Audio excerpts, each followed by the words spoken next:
This is St. Louis Cardinals baseball. This afternoon, the Cardinals trying to avoid a sweep. We're at Petco Park in San Diego. It's game number 3, the St. Louis Cardinals and the San Diego Padres. And welcome to Cardinals baseball with Jim Hayes, Brad Thompson. I'm Dan McLaughlin.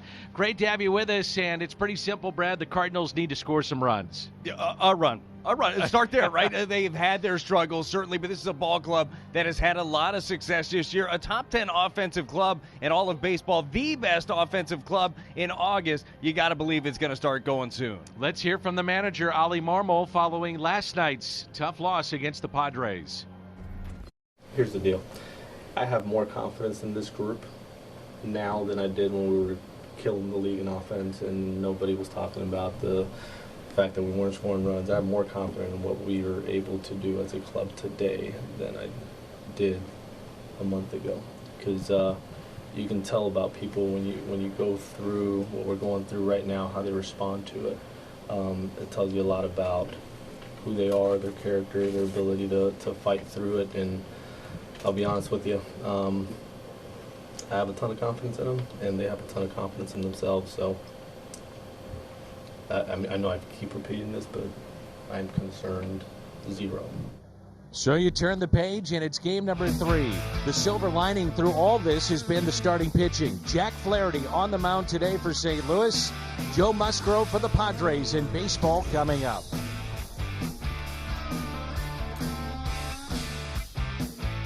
Park, and it's game number 3. The Cardinals and the Padres. And Brad, the starting pitching has been awfully good for the Cardinals. Yeah, they've been great. I know the offense has had their struggles here recently, but the starting staff has been getting it done. They're getting deeper into ball games, giving you a chance to win game in and game out. They just need to stay there. If this group does that, this team's going to win a lot of games. Jack Flaherty on the mound this afternoon for St. Louis. Joe Musgrove for the Padres. Baseball coming up shortly.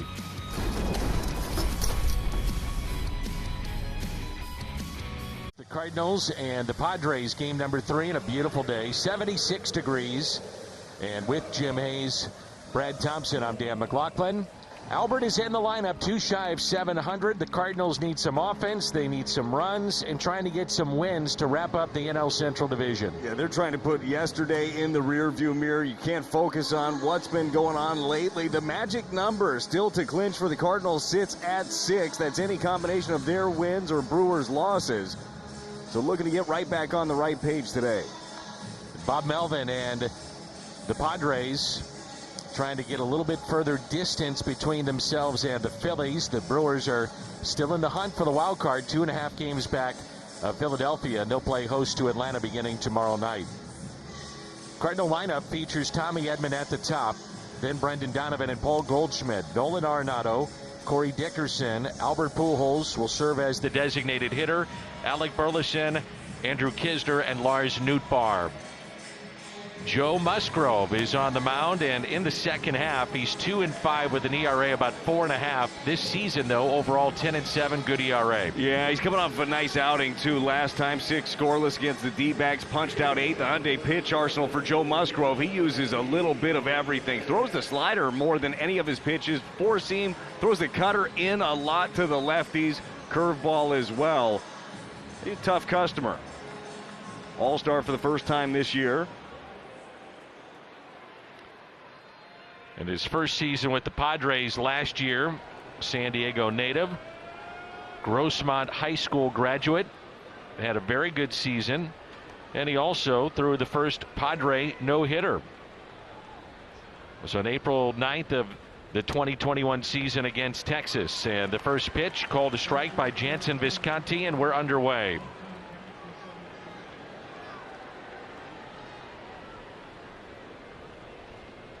The righty's hitting 249, the lefty's 214, and a pitch that's taken high. Toyota key to the game. You know the key, right? I mean, score a run. Start there. I like your Toyota key to the game. No, I mean, well, why reinvent the wheel? They need some offense, no doubt. Been shut out. You're right. Shut out in 3 straight. Haven't had an earned run in 43 innings. About that time. Yes, it is. You know. Yeah, how do you even have the meeting with the team, right? Ollie, you're trying to get the guys together. Guys, that's it. Let's just do the stuff that we did in August. You know how to do it. And break. And a swing and a miss, and that's how we start the ball game. The strikeout of Tommy Edman. Juan Soto in right field, taking a look at this Padres defense, and around the horn presented by Dobbs Tire and Auto Centers. Grisham in center, Profar in left. Machado, Kim, Cronenworth, and Drury along the infield, and Camposano is behind the plate. There's Brendan Donovan hitting .280. Cardinals have been shut out in 3 straight games for the first time since 2015, and they have just 9 hits in those 3 games. Even further, first team with no runs, 9 or fewer hits over a 3-game span since the 1995 Tigers. Wow. Well, you go back to 2015 too. That was the end of the season, as well, right? So you're resting some of your regulars, a little bit different. In 2015, the Cardinals were down in Atlanta. They had wrapped up the division. They were not playing for anything, and some of the younger guys were getting a run. 1 ball and 1 strike. Third baseman Manny Machado off the line, but even with the bag. And Donovan hits it off the end of the bat. Back to Joe Musgrove for out number 2.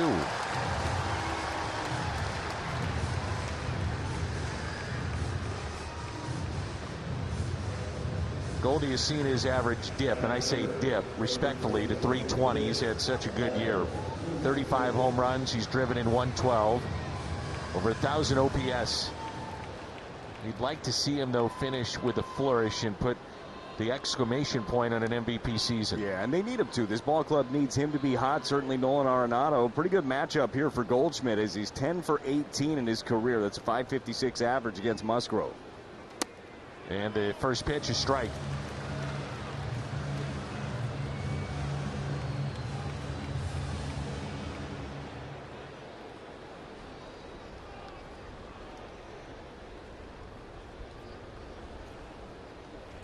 Another breaking ball. Threw the most breaking balls in the major leagues in 2021. He was doing that nearly 52% of the time. He really does not throw his fastball a ton. He utilizes his cutter as a fastball to, as his fastball, especially to the left-handers. But then you're going to see a lot of slider. Another one there, especially the right-handers. Right-handers are going to see predominantly the slider. Lefties will see more of the curveball. Joe Musgrove, a World Series champion in 2017 with Houston. Hit up the middle and knocked down by Cronenworth, and the stretch hit first, got him. Wow. Nothing going the way of the Cardinals, and what a terrific play that was by Jake Cronenworth.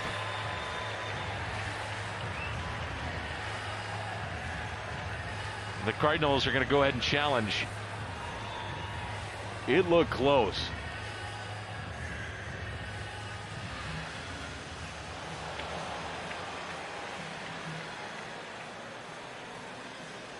Well, as you mentioned, I didn't think Cronenworth was even going to get close to this. Then he makes the throw. Drury's foot. He appears to be off that bag, but it's difficult to tell.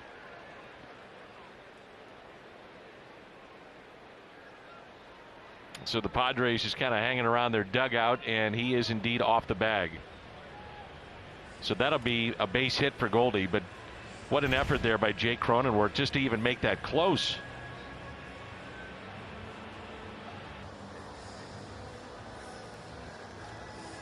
To your point too, Brad, just to get to that, then it looked like it might hit the bag going up the middle.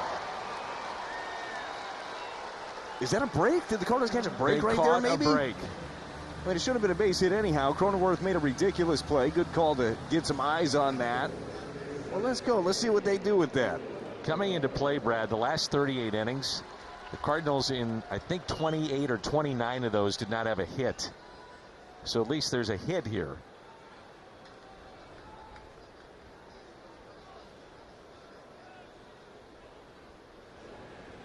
And the batter, Nolan Arenado.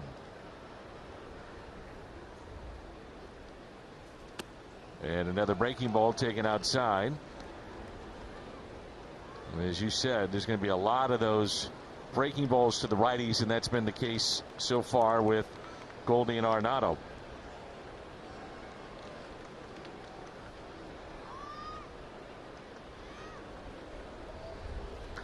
And that's ripped fair inside the third baseline, off the sidewall. And Goldschmidt to third, Arenado to second, and save!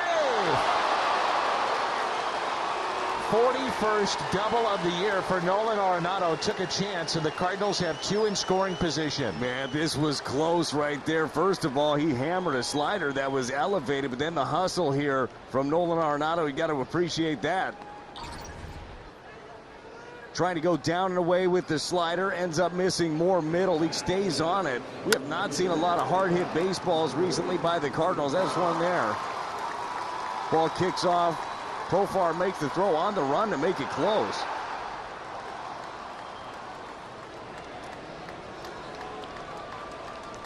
And here's Corey Dickerson. He's 1 for 6 with a couple of strikeouts head to head against Musgrove. A really nice slide right there by Nolan, too, to keep that hand on.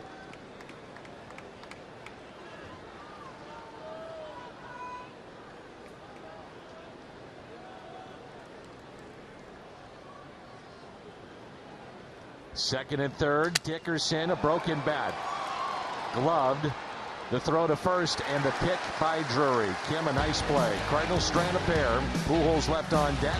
Half inning in the books, no score.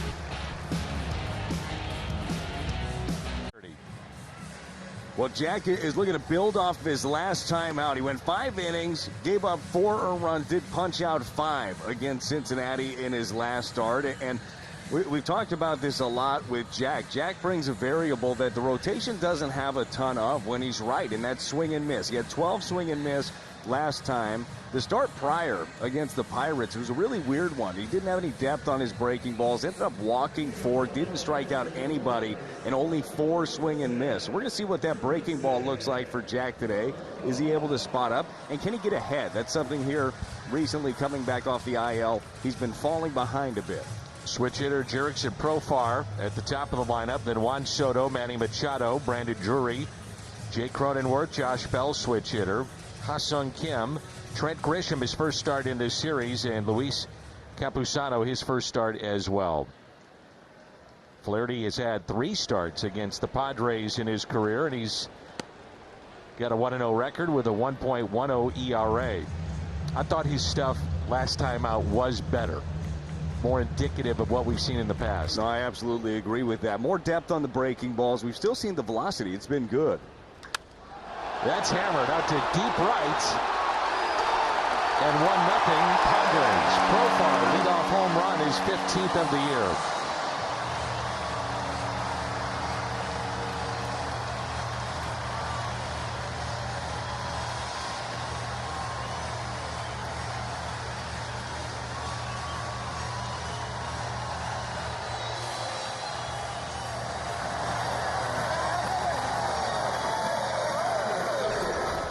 Well, not exactly what you're trying to do here. Trying to go in. There's a lot of room inside on Profar. You can't miss there, though. It's 92. It's right down the middle.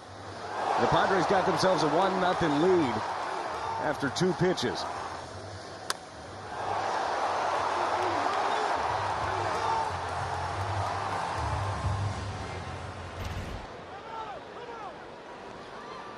And time called, and it's Juan Soto at the plate. 3rd leadoff home run of the season, 4th of the career of Profar's. Soto is showing bunt.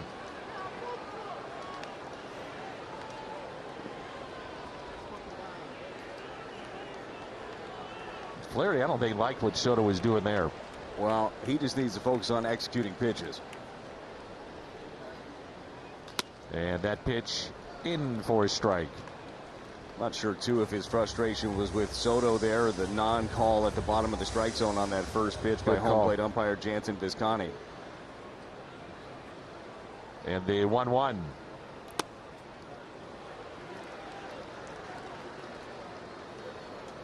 Hyundai pitch arsenal on Flaherty. Well, he's going to utilize that 4-seam. Generally pitches with that up in the zone. Right-hander's going to see more of the slider. The lefties get the curveball.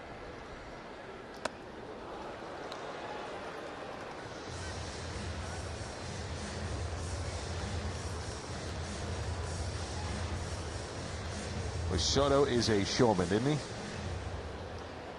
He has fun. I'll tell you, he's smiling, he's dancing, he's got the shuffle going. Now he's calling time. He's already in Jack's head. He completely is.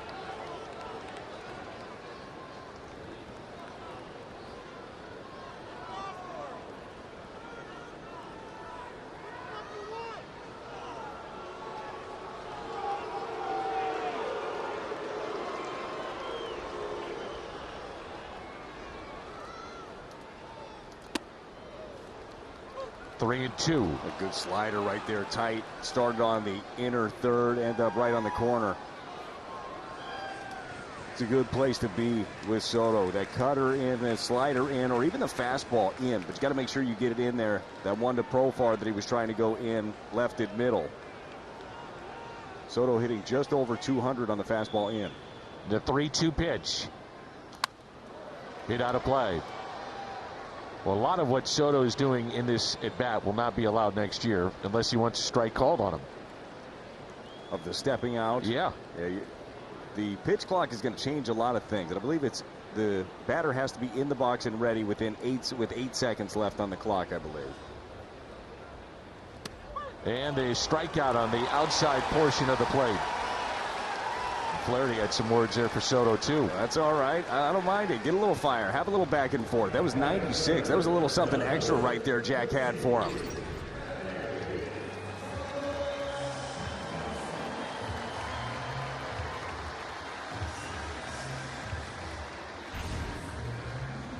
Now Manny Machado hitting 296. One home run shy of 30. He's driven in 93.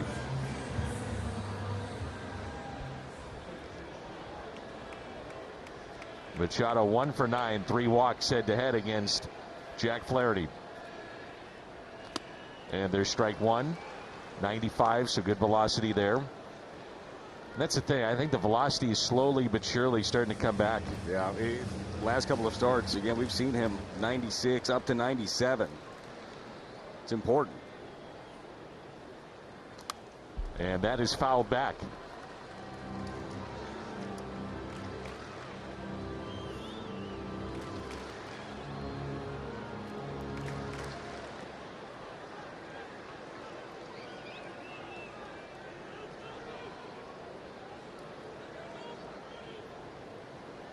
And the 0-2 pitch.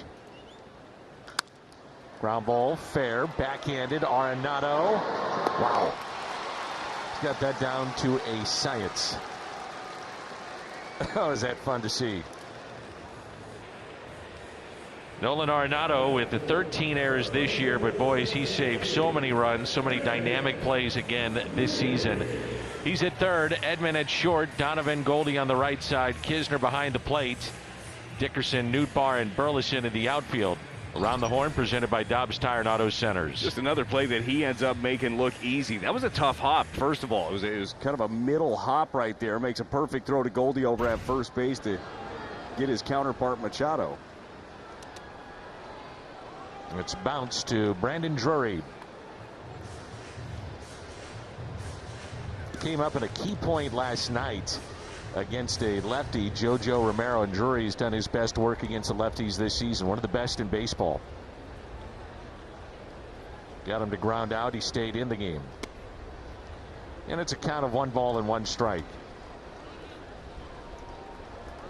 I like the response here from Jack after missing on that fastball to Profar. It was only 92 down the middle. He's really locked in.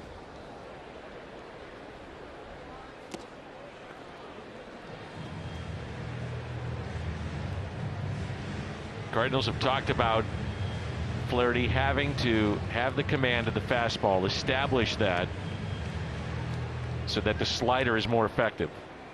And if he doesn't have fastball command, it could be a long day. Well, you just, nothing else is able to work off of it.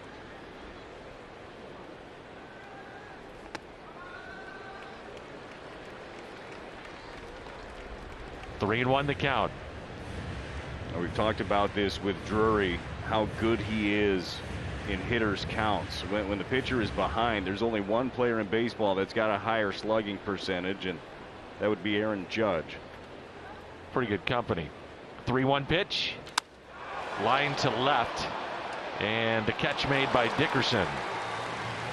Coming up, Albert Pujols, 2 shy of 700.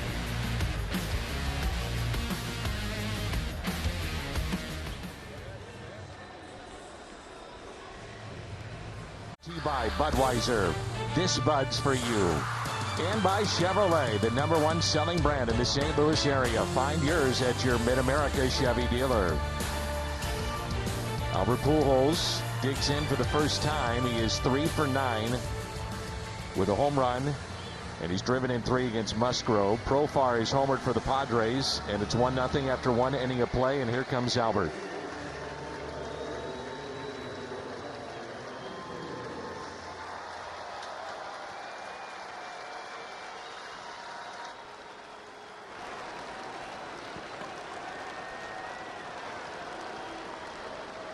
"12 games remain to get 2 more home runs and join the 700 home run club."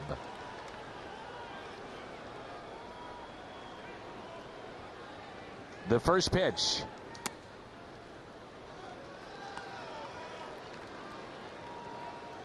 Albert playing against lefties, righties, it doesn't matter. The cameras are out. Cardinal fans on their feet. Yeah, Albert hitting against a lot of these right-handers. This isn't simply a chase to 700. And as he's talked about, he's chasing a ring, not a number. He's giving you the best opportunity, taking some of the best at-bats. And the 2-0 pitch. A breaking ball in for a strike, 2-1. Shift on the left side. Many of the fans out in the seats beyond the left field wall are on their feet as well. The 2-1 inside, and a count of 3 balls and 1 strike.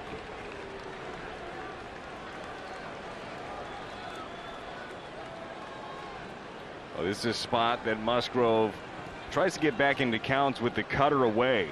Does he leave one elevated to Albert? Pujols rips it out to left field. It's off the wall near the 342 sign. Just a screamer out to left for a single. He has been the offense for the Cardinals in this series. He certainly has. He broke up the no-hitter last night with a base hit to right field. This time it's a long base hit to left. It is that cutter away by Musgrove. Albert stays on it really well. It was elevated enough for him to drive at 109 miles an hour off the bat. And finally, you're seeing some signs of life here in the first couple of innings. Got 3 hits now for the Cardinals. I get it, it's not something to write home about, but recently kind of is. Here's Burleson looking for that first major league home run. And that missed at the top of the zone. So Albert has hit safely in all 3 games of the series.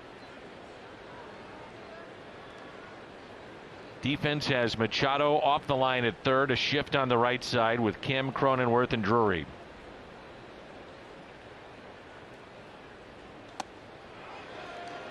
One ball and 1 strike. Couldn't hold up. Albert Pujols now in the second half is hitting .316, 7 doubles, 13 home runs, and over 1,000 OPS.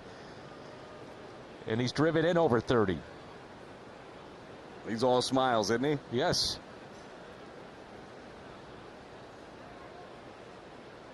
The 1-1 pitch.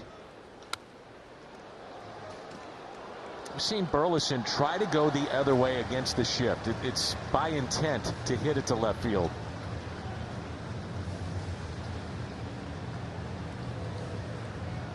You got to take what the opposition gives you sometimes. You know that Burleson's got some power. We've seen teams be able to get in on him too, especially if you've got some velocity. Got to get that swing started early. Missed in. 2 balls, 2 strikes.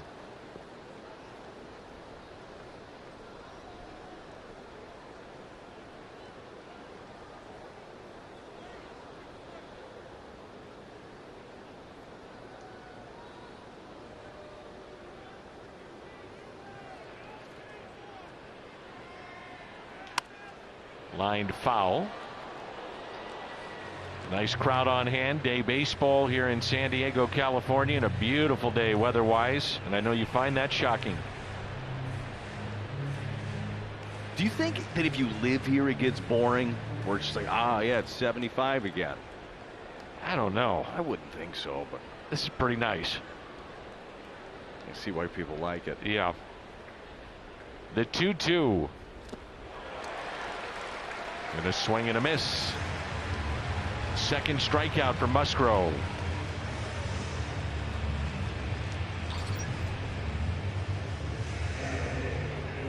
That is a sharp breaker right there from Musgrove. Threw the fastball up and away before, and then threw the curveball off of it. Textbook right there.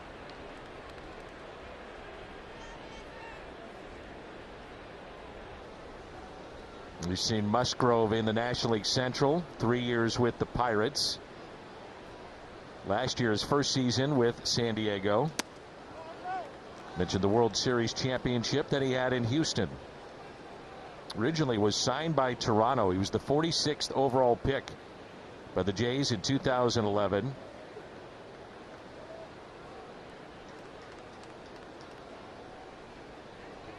He's been pretty well traveled, hasn't he? Yes, sir. Kisner pops it up.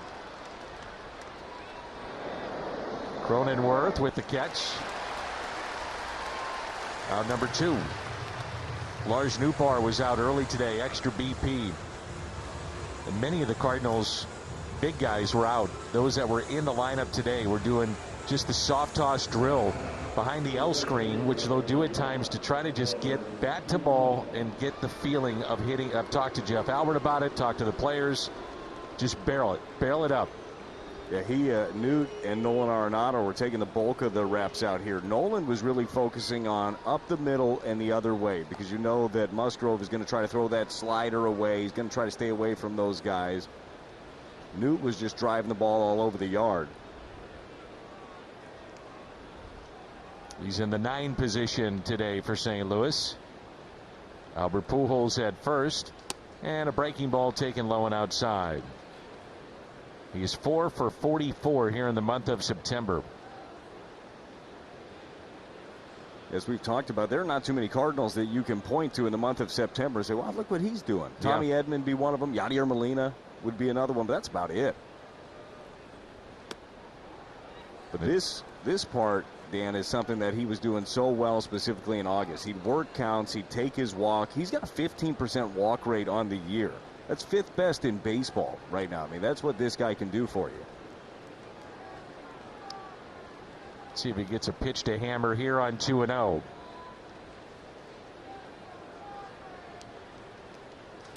We were talking about it last night. The Cardinals had been so good in hitting home runs and punishing the opposition with slug.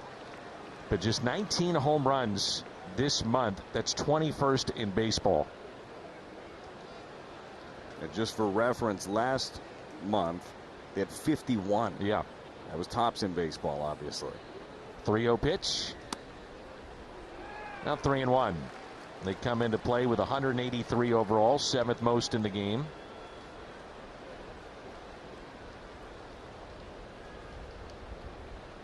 When they hit them, they're winning. When they don't, under 500 by 8 games. And I think that you could look around baseball, and that's the trend. Nootbaar lines it down the right field line and foul. I think, too, when you look at the numbers from last month, we just referenced the home runs. I think that there are probably a lot of people thinking, well, they're selling out for home runs. It doesn't look like that to me. I'm not seeing a team that's selling out for home runs. I'm seeing a team that's been struggling mightily as a whole, but they're not looking like everybody's just trying to lift and drive the ball out of the yard.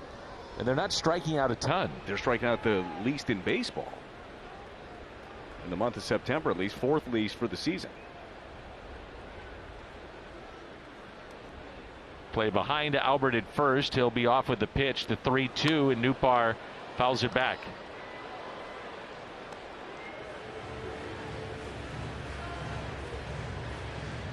Poor old Albert. He's like, come on, man, just put it in play or do something. But I'm not. Do I have to keep going back and forth? I'm 42. Telling Musgrove, you're going to have to wait, dude. Sorry. It's going to be a minute.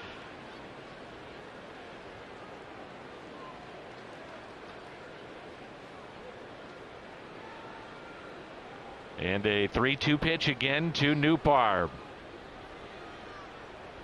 On its way. And again, he draws a walk. First walk issued by Musgrove, and it brings in the leadoff man, Tommy Edman. So at least a little activity here in the first couple of innings for the Cardinals. Just waiting for that hit. We were talking about the guy. Who's the guy that could do it for you? Tommy Edman coming into this series. He was hot, man. Last 20 games before this series, he was hitting .387 with a .1064 OPS, 4 home runs, 8 doubles during that span. He's been pretty locked in.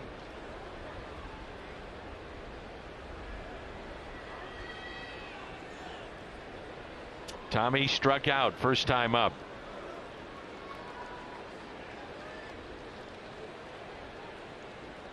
Runners at first and second. Then a ball in. He has been a catalyst, and he's been all over the Cardinal lineup. When he reaches base, Cardinals 67 and 41. Doesn't reach 17 and 20.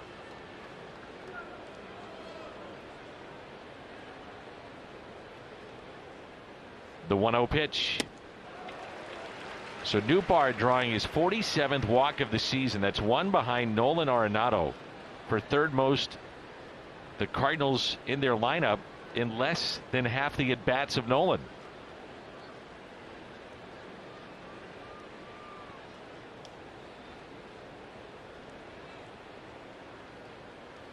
And the 1-1 pitch to Tommy Edman. Way inside. They've been trying to pound him from this side of the plate in. Yeah, they have. That one right there from Musgrove, that one was a mistake. He cut that changeup off, but you're right. And they've been getting a lot of that ground ball to the right side. Sometimes Tommy swing, and he hasn't been doing it. He's been barreling the ball and driving it now, but sometimes he gets into that zone of pulling off the pitch and getting that ground ball to the right side. They try to take advantage of that. The 2-1.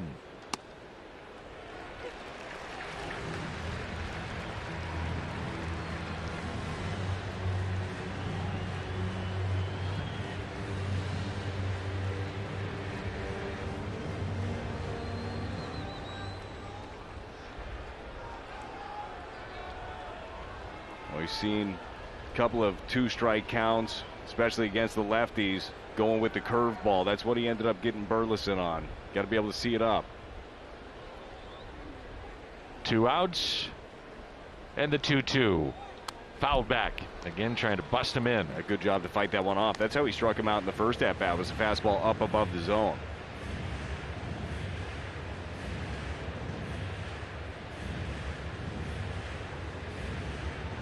Last year, first season we mentioned for Musgrove here in San Diego, 31 starts. And a 3.18 ERA. This being his 28th start and a 3.16 ERA. Here in 2022.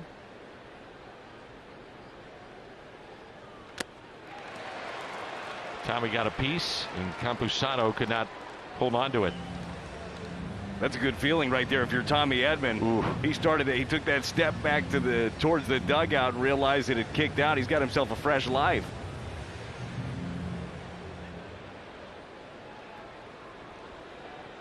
Last 4 games, the Padres pitching staff has punched out 40 batters. Just 5 walks and a .25 ERA.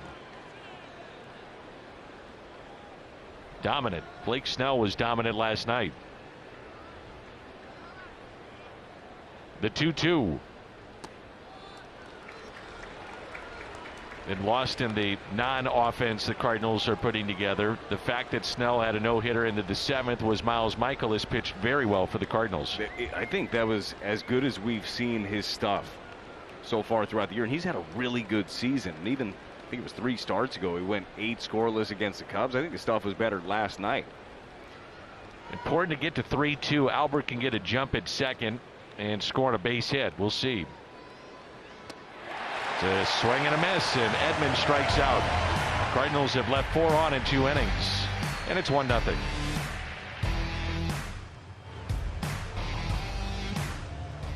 Let's check in with Jim Hayes.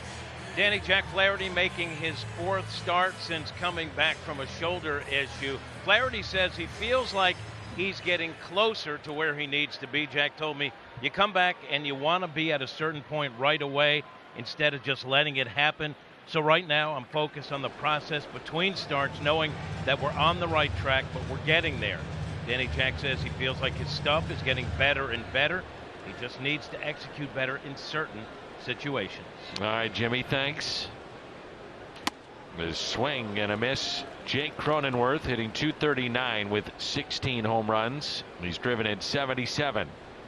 Well, certainly not surprising, with Jack. You step out on the mound, you want to be great, you want to be in peak form, but he hasn't had the reps this year. He's battled a lot. He's had to do a bunch of rehab and building back up still. That's tapped foul. Minnesota Twins swept in Kansas City, and they finish up what probably breaks their season with a 1-7 road trip. They were in the hunt. Yes, they were. Had a 3-team race.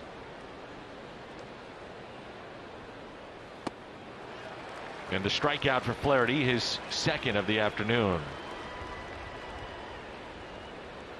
Pretty good sequence right here from Jack Flaherty. Your Chevy pitch tracks here. You showed him a breaking ball to start him off for a strike, busted him with a fastball up and in, ultimately finishing him off there with a good slider right under the zone. Nice downward action. We talked about coming in the first inning, seeing what that looked like, what the depth on these breaking balls look like from Jack. So far, so good. Bell 5 for 22, 3 doubles and a home run against Flaherty. Big shift on the right side by St. Louis. And the first pitch, fastball, and strike 1.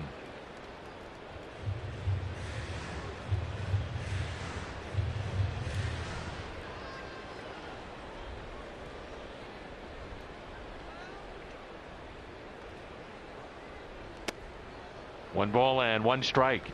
Been seeing a lot of that, attacking Bell inside. It's a good cutter.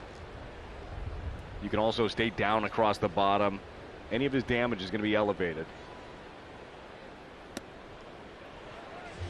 Off the plate, 2-1. Been a weird year for Bell, hasn't it?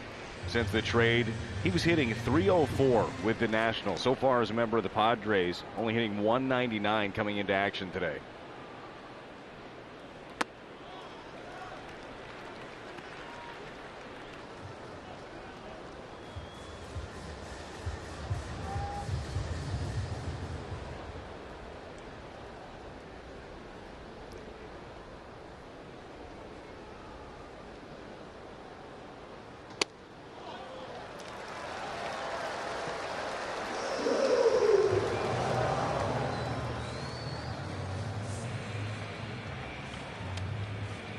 Paul Goldschmidt is the Cardinals nominee for the Roberto Clemente Award presented by Capital One. Vote today, MLB.com/Clemente21. Looked like, again, Jack frustrated with the strike zone. Yeah, he wanted that one. It was 95 down, bottom of the zone. Could have gone either way. Didn't go Jack's way.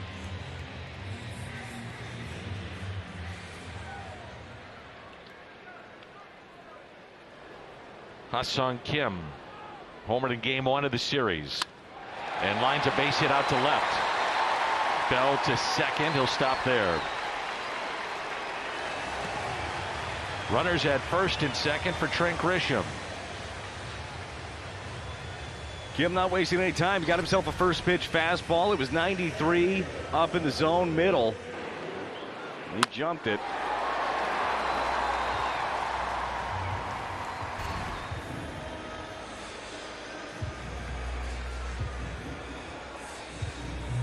So first and second for Grisham. Tough year for him at the plate in terms of average, 189, but he can run into a home run. 17 of them this year, and he's driven in 52.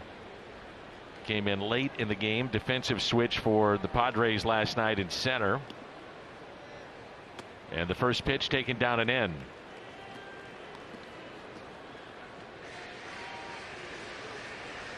Cardinals will bus to LA after the ball game today. And for sure, the Cardinals facing 2 lefties tomorrow Andrew Heaney, and then on Saturday, Clayton Kershaw.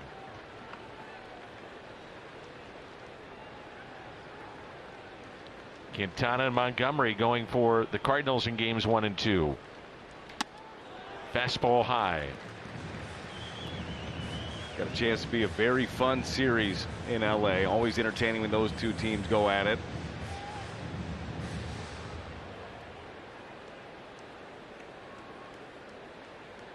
Cardinals looking to get on those buses on a high note. No doubt. The 2-0. 3 balls, no strikes.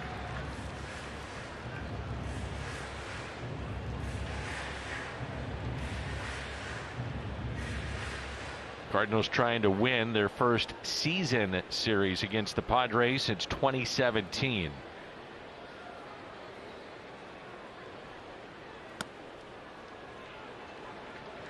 It has been all home teams in this season series. Cardinals swept the Padres earlier in the season, and Padres trying to return the favor here.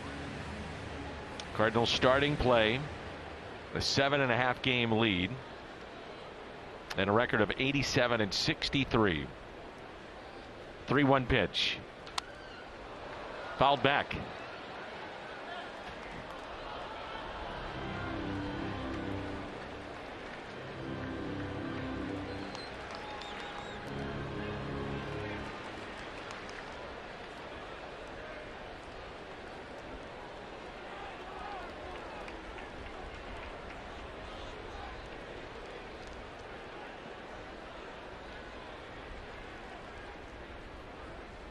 Three-2, and he comes back to get him. Second strikeout in the second inning, 3rd overall.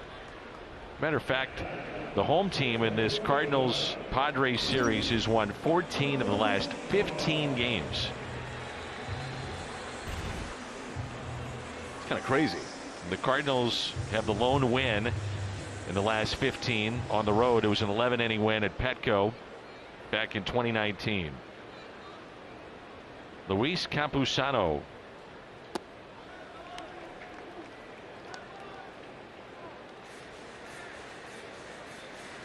See now Jack really falling behind on a lot of hitters here in the second inning. He has, but he also has that ability to get himself out of jams with that good slider of his, the strikeout ability.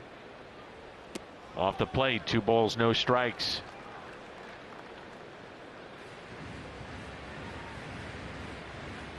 Campusano is just 4 for 19 against right-handed pitching so far this year. That's a .211 average. 2 on, 2 outs, and a 2-0. In for a strike, and it's 2-1.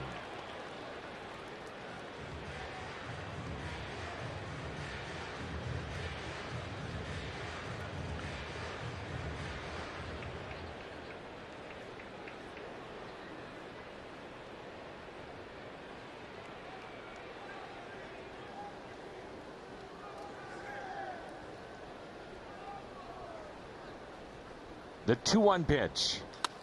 Lined into center. Charging on a hop, Nootbaar. Fires to the plate, and it hits the mound. And it gets away from Kisner.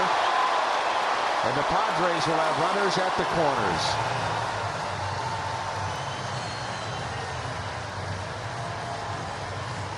Two to nothing, San Diego. I really thought that Newt was going to be able to gun him down at the plate. Hanging slider right here that Campusano jumps on. Newt plays this well, though. Catches it on the short hop. Comes up firing. Everything is perfect until right there. Ends up hitting the ramp right off the mound and can't get him.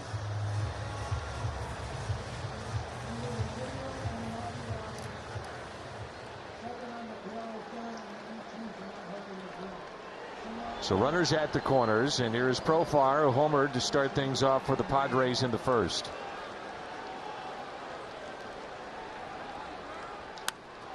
Fly ball out to Nootbaar, and he'll make the catch. 2-out RBI single, Campusano, and it's 2-0. And then on The following day, you get the next connecting piece to that. That's Molina, presented by Coca-Cola and Deerbergs.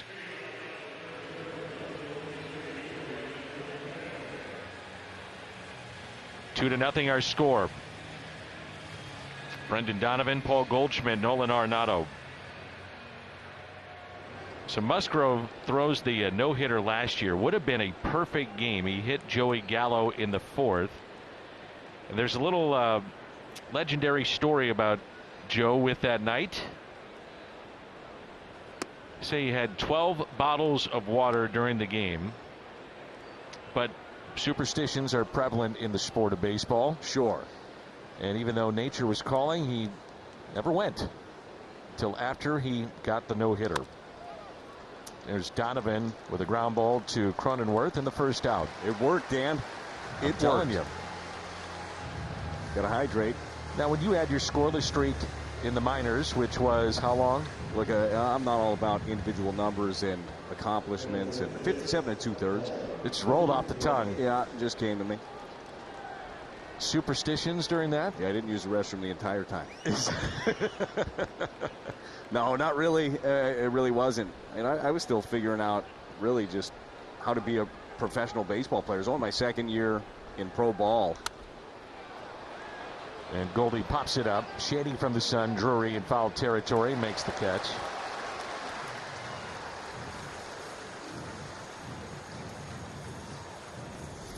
Joe Musgrove from this area, San Diego native, Grossmont High School. Meant to be. He actually pitched in the Futures game here in San Diego when he was coming up in the minor leagues, so that was a thrill, he said, for him. And now wearing that Padres uniform. That is too cool. It's neat. You'd have to figure that maybe a guy like Trevor Hoffman or Tony Gwynn, one of his favorite players growing up. They were in the World Series in 1998, lost to the Yankees.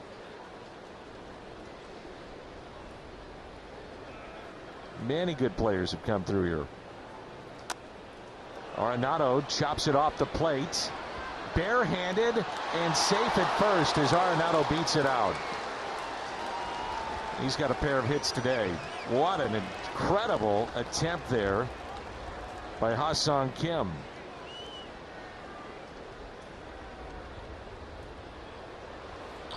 Kim makes this play about as close as you can possibly make it. High chopper. You knew it was going to be tough. I mean, how many times has Nolan done that to somebody right there? Good hustle. Boy, just to get some on the throw, the angle of the body. And here's Corey Dickerson with Pujols on deck. Dickerson grounded out to short with 2 runners on. The Cardinals had runners at second and third.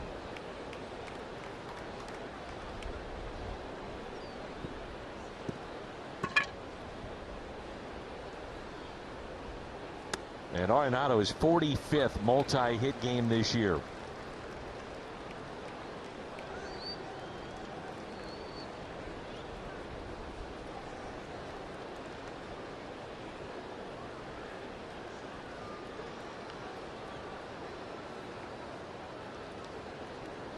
The 0-1.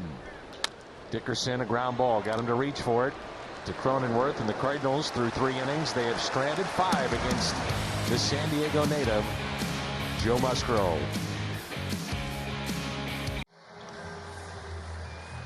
Bottom of the third, 2-0 Padres.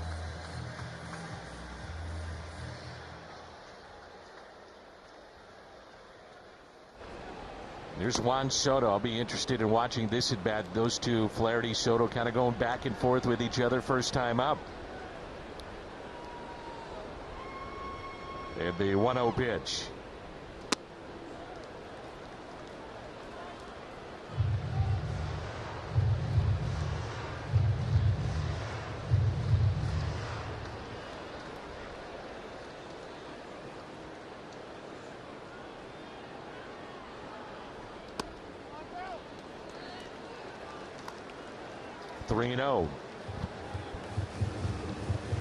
No, we've seen it ever since he came to the big leagues, but I'm just consistently impressed with Juan Soto very rarely expanding his strike zone. Picked up career walk number 500 last night. The 3-0 slider there by Flaherty.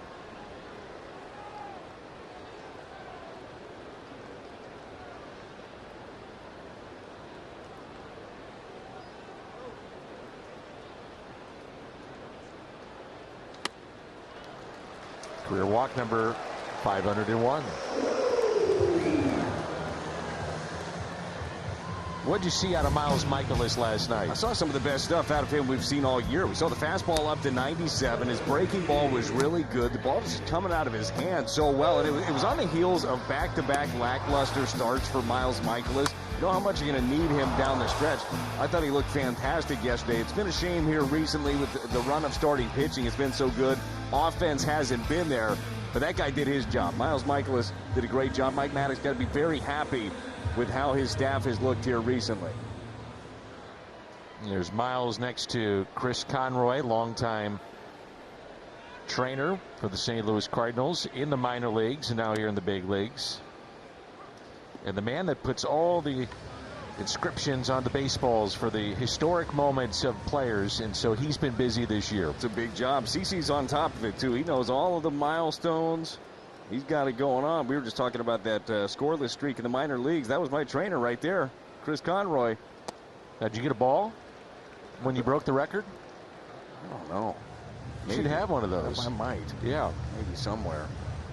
We'll have to ask CeCe if he maybe drew you up a little ball. I'd remember that. I think the inscription started at the big league level. He took over. Barry Weinberg was doing all the inscriptions at the big league level when he was here. Hanging breaking ball, whacked down the left field line, but foul.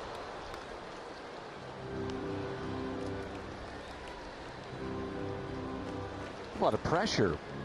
You start putting that on the baseball and you mess it up a little bit, or it's not quite the right size or the length to get it around the ball, the sweet spot, the date, what happened. I mean, there's a lot of things that are on it. It's a good chance you probably just grab another one. Probably could.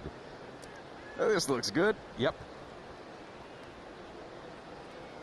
And the 1-2 off the mask of Kisner, who is stunned there a bit. Home plate umpire Jansen Visconti is going to give Kisner all the time he needs. Yeah, it's a nice professional courtesy. This catches Kisner very clean. Oh, jeez.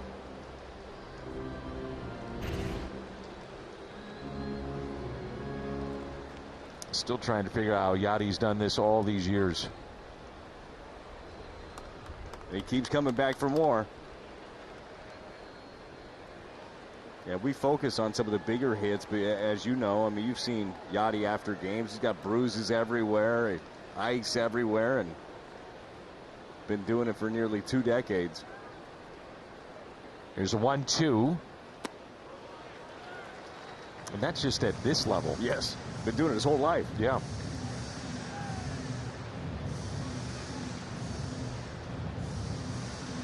Every ball is authenticated, so you do know if you are getting the proper baseball, the inscription being done for that milestone moment. The 2-2. Then you have the special baseballs when Albert is at the plate. And he's due up first for the Cardinals in the 4th. Pitch count at 49 for Jack Flaherty.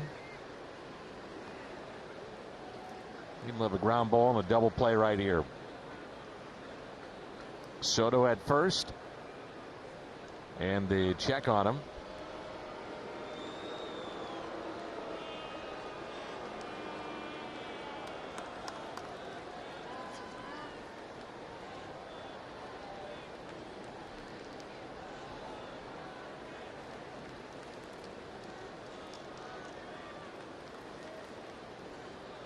Runner goes, Soto, and that's taken outside and low, and it's back-to-back walks.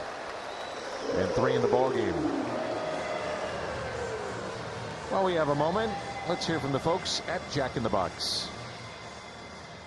Mix good sauce with my new spicy good sauce for spicy good sauce.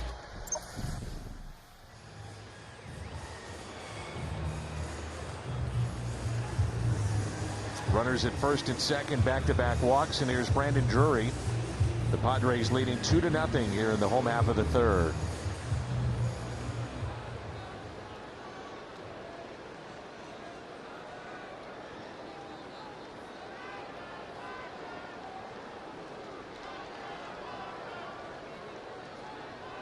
Fouled back. Drury is grounded into 7 double plays.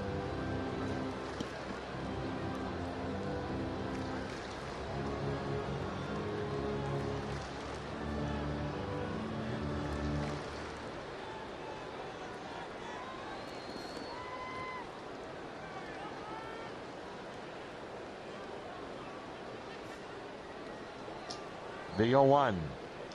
Ground ball left side. Arenado tags the runner, goes to first and gets 2.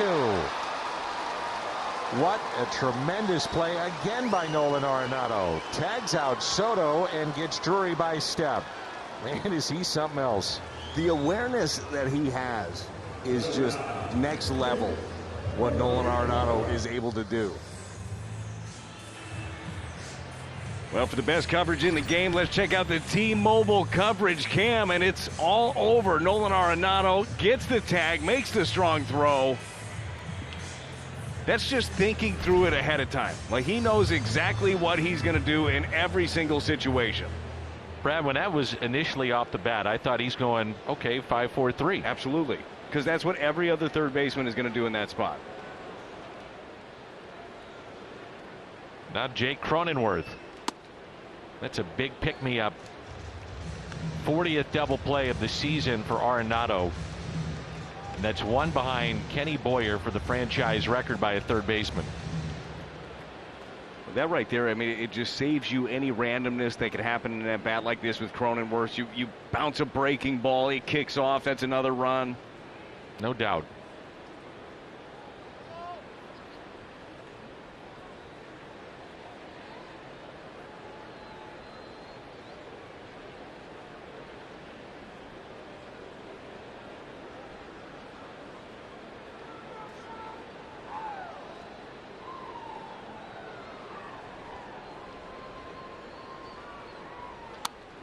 Little flare popped up, and Nolan's got it. So back-to-back walks, pitcher's out of trouble, and here comes Albert, due up first.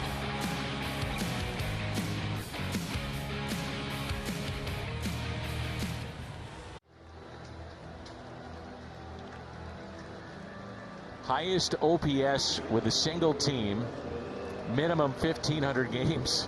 Ruth, Bonds, Williams, Gehrig, Albert. Man, if that doesn't put a smile on your face, I mean, that's what you get the opportunity to see right now.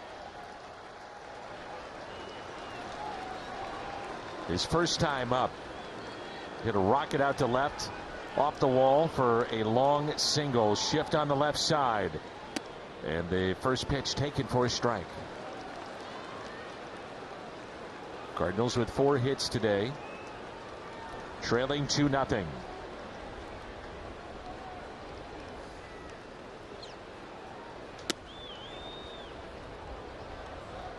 His second time facing a starter this year, hitting .310. 5 doubles, 2 home runs.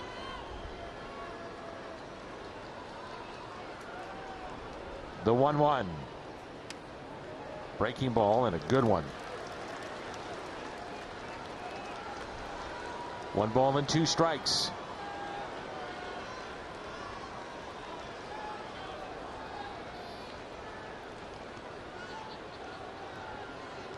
The next. Out to shallow center, backing up Cronenworth to make the catch.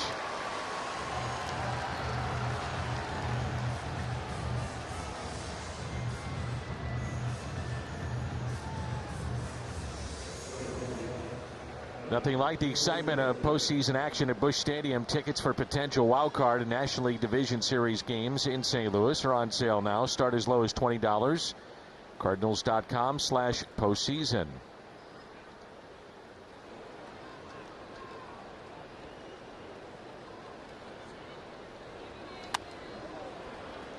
Couple of hops off the bat of Alec Burleson, and that's out number 2. Let's hear from the good folks at Tickets for Less. Tickets for Less, for a better ticketing experience. Best seats, best prices, and no surprises at checkout. Andrew Kisner popped out to second, first time up. So the Cardinals 11 hits in the series, 4 today, and 4 belong to Albert Pujols. Broke up the no-hitter last night. He's 1 for 2 today. And Kisner on the first pitch. Fly ball down the right field line, and that'll get out of play. Wind is blowing out towards right, and it is a breezy day here at the ballpark.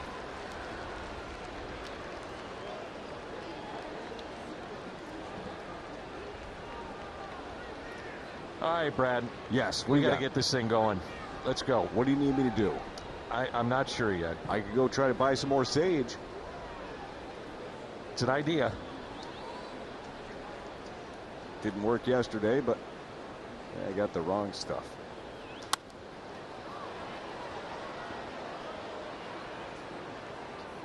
Is there variations of sage? That I don't know. There's something we got to talk to Miles about. But I don't know if he can do that for the offense either. I don't know how that works. Yeah. I thought it was for like the whole team. He did the whole That's what I field thought. at Busch Stadium. So we'll see. But yeah, I'm in. I'm totally in. Wake bets. You do something, you know, I mean, a little. I'll come up with something. Yeah. I could probably throw the guys some BP. That seemed to get everybody else in the league going for a while. And Kisner hits it out of play. So you're the guy that if you're in a slump, you're like, oh, Thompson's going today. There he is. Yeah, fight at the bat rack. You're pretty tough on yourself for a guy that got a lot of years in the big leagues and has a World Series ring. Well, I beat you to the punch, Dan. I make fun of myself. You can't do it. It's really just protecting myself. In the dirt.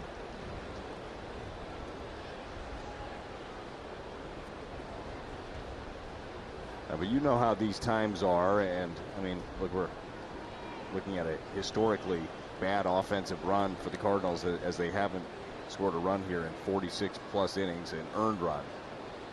But the season's long. You're gonna have great times, you're gonna have bad times. How do you deal with both of them? A swing and a miss. 4 strikeouts for Musgrove. For the 4th, Blake Snell allowed 1 run his outing on Friday at Arizona. The rotation since then has now gone 31 2/3 straight scoreless innings. Longest scoreless stretch of any rotation in baseball this year. And it's the longest stretch in San Diego history by their starters since July of 1984. They had 33 1/3.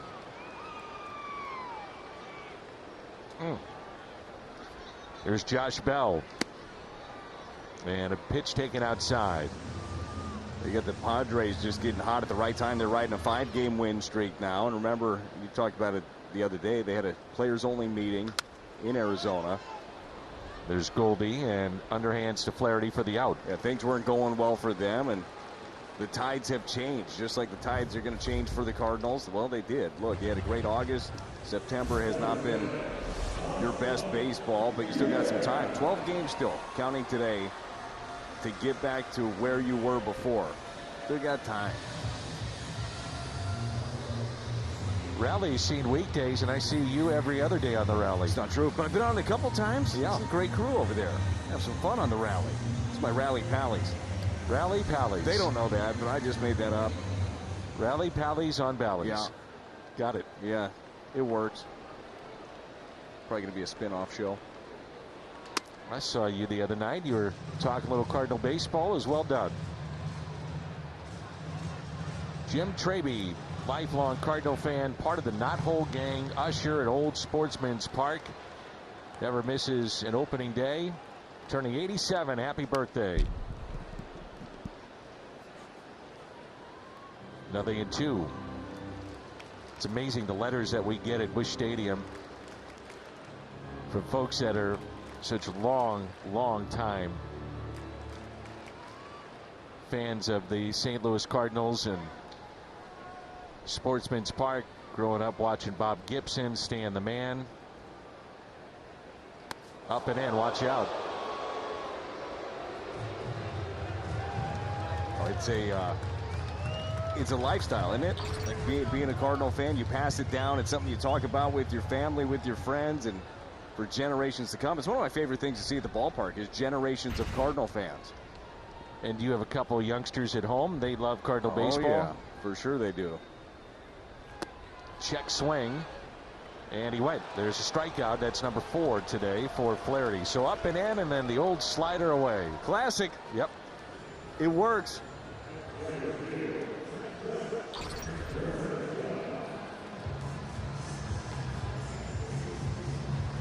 Saw the first movement right there from Kim was that hip bailing out.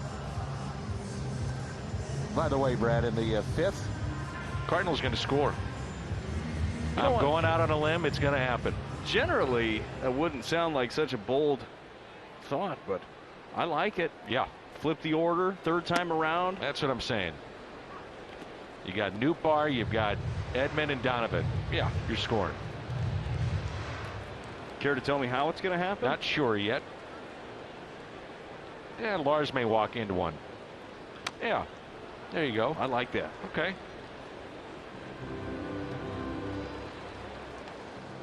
well, I'm trying anything here, Brad. That's good. And I'll take anything at this point, too.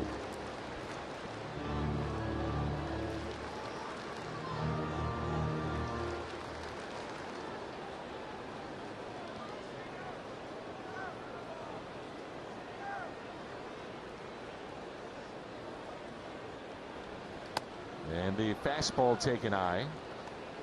What do you thought of Jack's performance today? I think that he's fallen behind a little bit too much, but you're seeing him make some big pitches when he needs to. And he's keeping you in the ball game. He's keeping his pitch count, relatively down. And the stuff has been there. It's going to be a process still. One of the biggest questions is down the stretch is he'll get, at least one more. He'll get 2 more. Is where that role is. Does he find himself if the Cardinals move on into the divisional round? Does he find himself there? And I guess you don't want to count your chickens yet. Nothing is done yet. They haven't solidified anything within the division yet, but it looks good. So does that right there. 97 in. 5 strikeouts for Flaherty. And coming up, the Cardinals will score.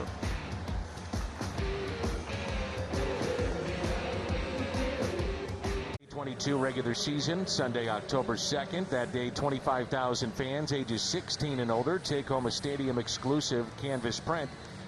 And to get more information, go to cardinals.com/promotions.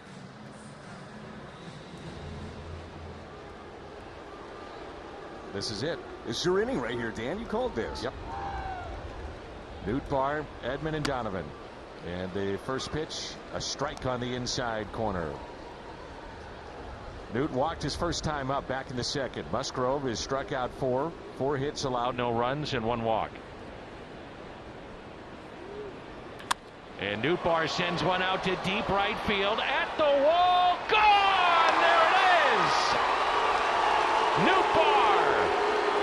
The home run, and the Cardinals finally break through, and it's 2-1. Wow. What did I say? Like you said, that. Said they're going to score, and they're going to, Nootbaar's going to walk into one, and here we go. Look at Newt walking into one. Wish you'd have talked 43 innings ago. Fastball in. He doubled up right there. Got the call on the first pitch, and then Newt turned on it here. There we go. Something to cheer about. You got to have faith in me, Brad. Just saying. Again, you just waited quite some time. I did. Got to know when to do it. Pick your spots. That's right. Tommy Edman grounds out. He's 0 for 3.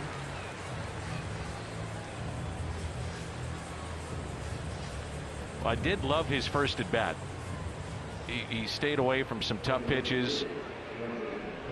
wound up walking. And anytime a guy does that, they're probably seeing the ball pretty well.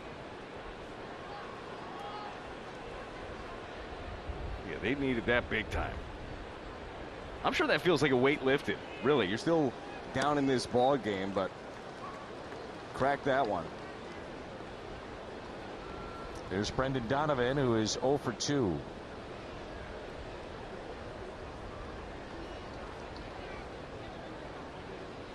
I also feel if Albert gets one more shot at Musgrove, might take him deep for $6.99. Well, here you go. I like it. I'm Keep getting going. greedy. Keep going. No, get greedy. If you're going to do it with that guy. It's a weight lifted around this team. You just feel it. Cardinals get a run, so it's now a 2-1 ball game.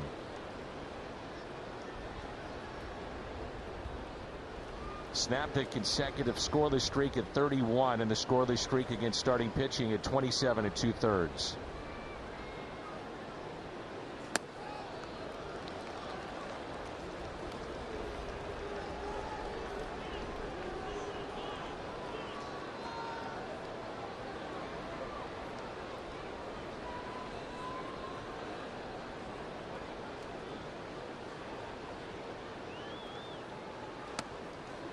And a pitch at the top of the zone.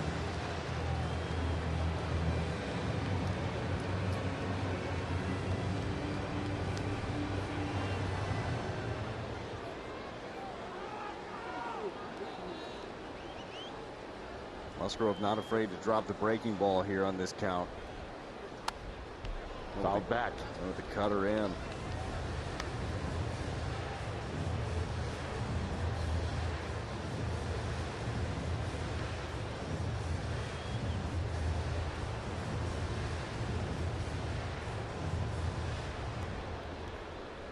Full count number 79 this year for Brendan Donovan.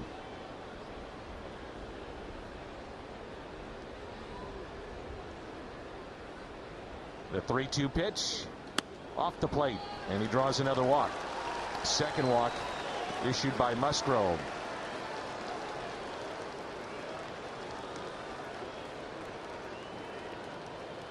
Well, the ERA with many starters, it'll jump that second and third time through the average against, and that's the case with Musgrove. Pretty significant jump, though, that third time around, up to a 6.69 ERA. That's something, obviously, that the Padres are well aware of the trends he's had third time around, so wouldn't be surprising to see a little bit of action soon if anything more happens in this inning.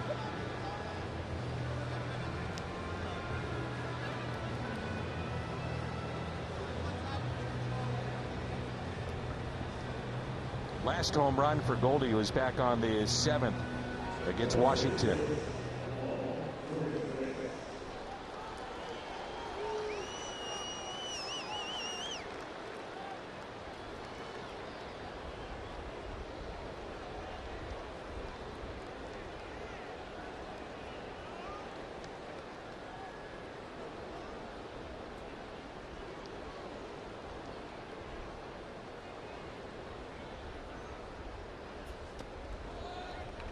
Goldie today, infield hit, also popped out.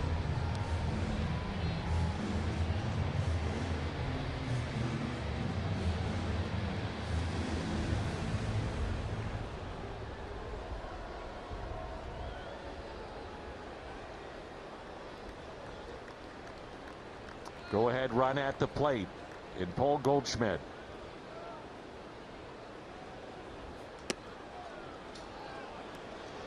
They just needed something to get going. Yeah. And there does feel like a weight lifted even up here at the booth. I mean, if you're watching this team day in and day out, if we're feeling it, certainly they're feeling it. Yeah, you were getting pretty tight, I'll be honest.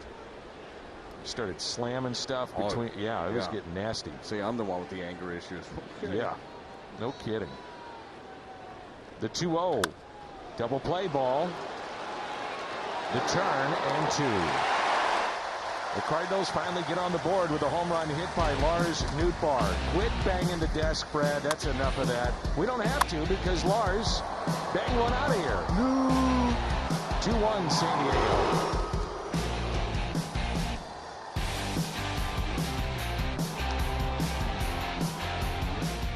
O'Neill on the 10-day IL with a left hamstring strain. Tyler, rehabbing back in St. Louis. John Mozeliak told me, I don't think it's exactly a 10-day thing, but we have games to play, and we're going to be patient with it. Jordan Hicks on the 15-day IL with arm fatigue and a neck issue. Mozeliak said, we've gotten some positive reports on Jordan, but we'll have a better idea about his situation later this week, maybe tomorrow or Saturday. Dan, the Cards could really use both guys. All right, Jimmy, thank you. And a swing and a miss by Luis Campusano,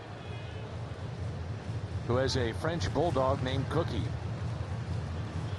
Right there, it says it right there on the video board. Okay, I just really thought you just pulled one out of nowhere. Right there, Brad. French bulldog named Cookie. For Luis Campusano. That's adorable. Absolutely adorable.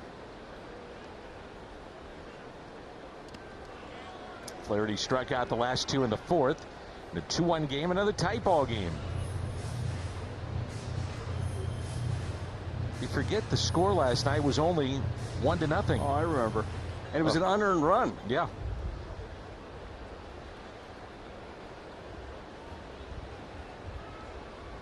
And a grounder. Backing up, Arenado stays with it. And Goldie can't come up with it.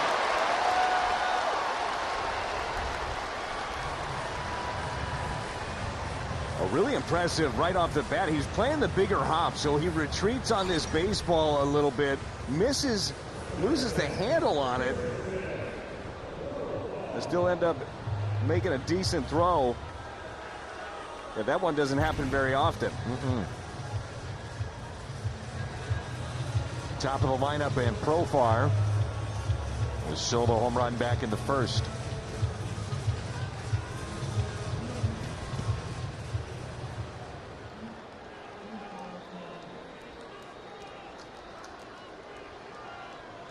It's a tough air on Nolan Arenado. His 14th, they gave him the air. Profar, first time up, second pitch, and a home run. StatCast powered by Google Cloud. Not so sure I agree with that error. Well, I already wrote it down, Dan, and I do everything in pen. Into the gap into right center. Campusano all the way to third and being waved in by Matt Williams. The relay goes to third and the run scores. 3-1 San Diego.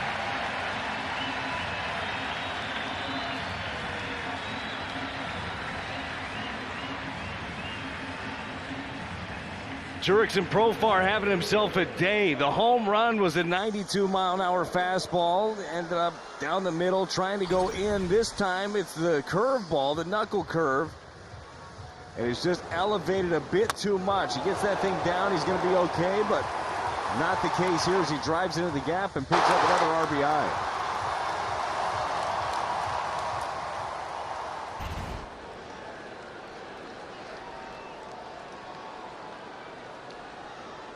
Juan Soto was called out on strikes and walked. And a ground ball, chopper to Goldie. Gets it on the short hop. Boy, that's the kind of ball that could eat you up. That'll advance the runner. Profar from second to third. And the Cardinals will have to bring the infield in.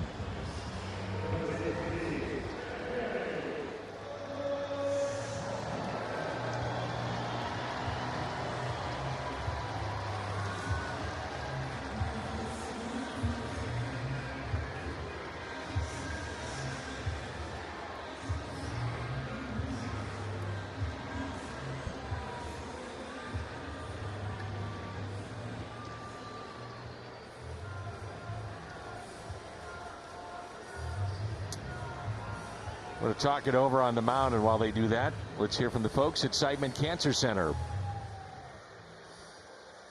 You are someone's favorite person, and your health matters. For the lives you touch, schedule your cancer screening today.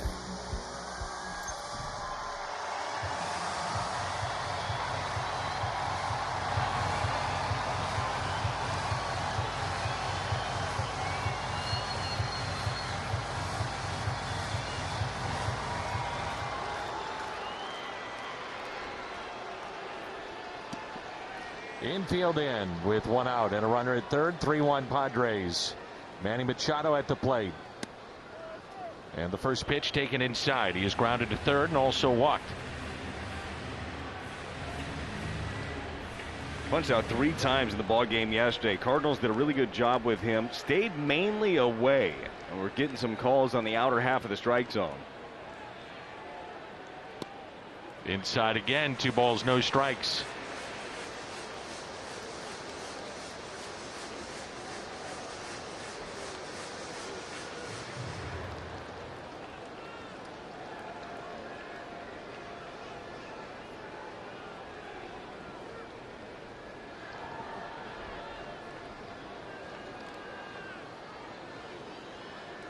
The 2-0.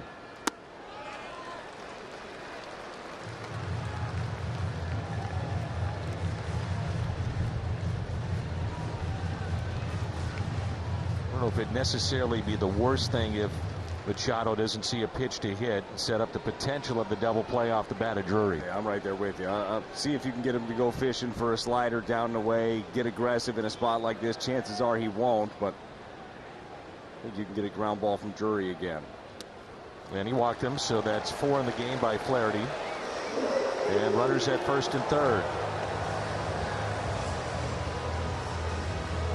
All the double plays that Drury's hit into have been against right-handed pitching.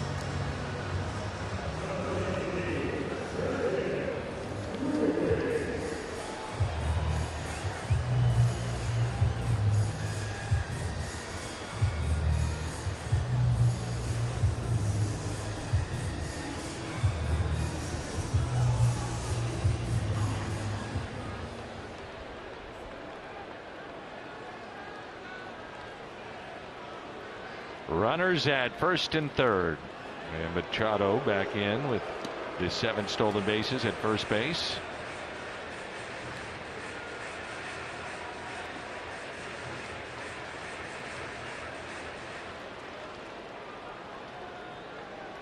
Outfield is straight away. Breaking ball and a good one in for strike 1.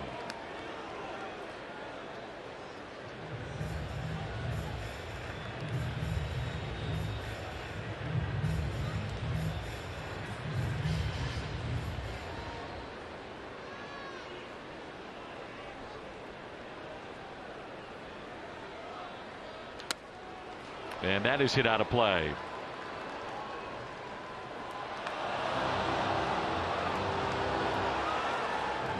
Well, you'd love the ground ball, but you got him in a position right now 0-2. If you're looking for a punch out, you can definitely finish him inside. Fastball in here off the plate.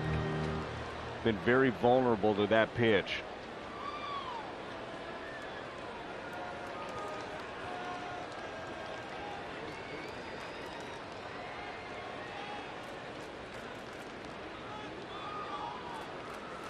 Swing and a miss, struck him out. And the 6th strikeout for Flaherty. Had a little something extra on that. 96 right there, and they do go in. Well located, elevated on the corner. Your Plaza Tire Service pitch tracks. That's a good one right there by Jack Flaherty. So 6 strikeouts, and now the infield back.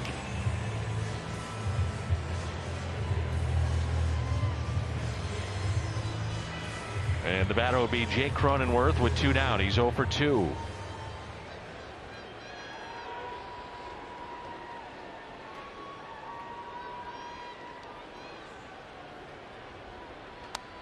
There's strike 1.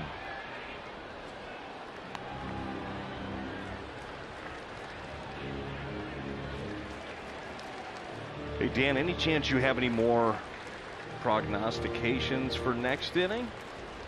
Albert 699. Boom. Go ahead and book that. We got Newt out of the way. Got the run. Albert 699. Any thoughts? I think I love it. Okay. What do you think, a hanging slider? Yep.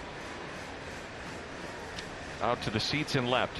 Maybe off the scoreboard. Just a nice line drive. I mean, that's a blast out there. I've seen him do it. A prodigious blast.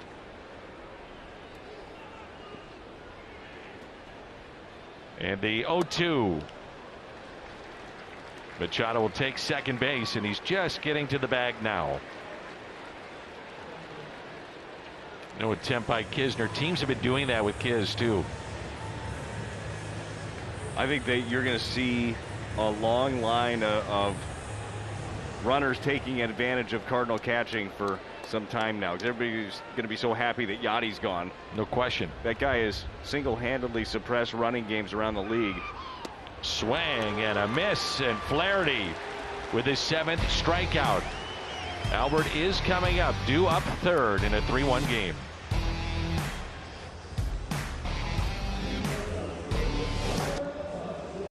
We'll have the games for you Saturday and Sunday on Valley Sports Midwest. The Budweiser What's on Tap, Cardinals and Dodgers coming up, and we'll have 2 of the 3 telecasts for you on Saturday and Sunday.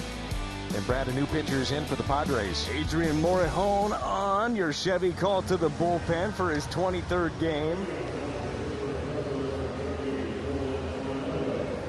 See what the Cardinals can get going. It was tough sledding against starters for the Padres so far. We're able to finally get one off of Musgrove. Let's get to work. It's Arenado, Dickerson, and Pujols. Nolan, a 2-hit day. And the first pitch taken inside. 23rd appearance, pitched 4 days ago at Arizona, went 2 innings and gave up a couple of hits and a run.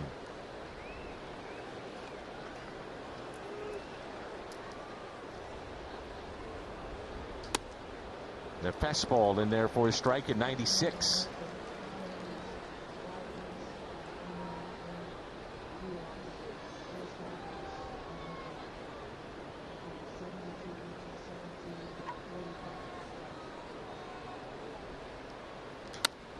Arenado off the end of the bat, shallow center, going out Cronenworth, and he'll make the catch.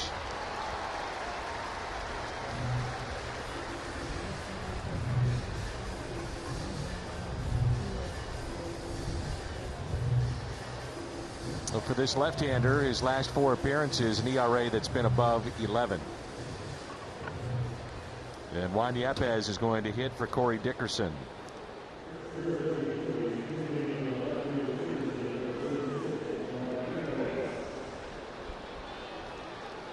I thought Juan had some of the better at-bats for the Cardinals last night.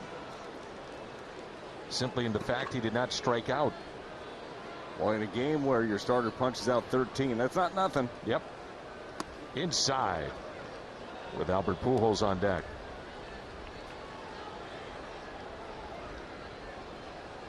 You're going to get a lot of that from Adrian Morejon. He loves throwing those fastballs in, specifically up and in to the right-handers. And Yepez sends a fly ball into right. Soto backed up, comes in, makes the catch, and that'll be out number 2.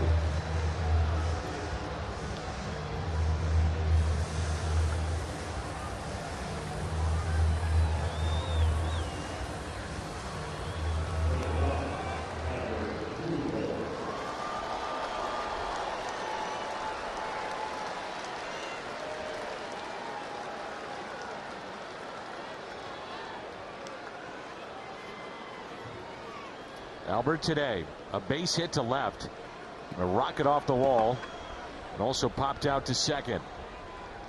The first pitch, that's taken high. He has crushed lefties all year long. Good swing there, and it's fouled back. 1 ball, 1 strike. Against lefties, .355 the average. Albert checks in with 19 home runs this year, 12 against left-handed pitching.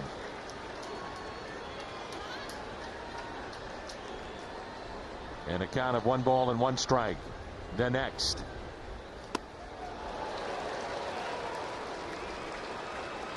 One and 2.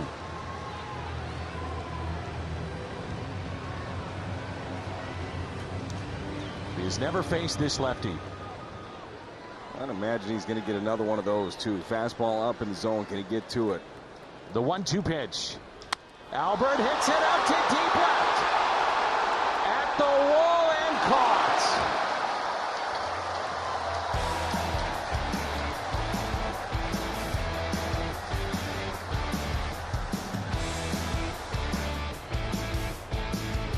Flaherty of the St. Louis Cardinals, not to be reproduced or retransmitted in any form, and the accounts and descriptions of this game may not be disseminated without the express written consent of the St. Louis Cardinals.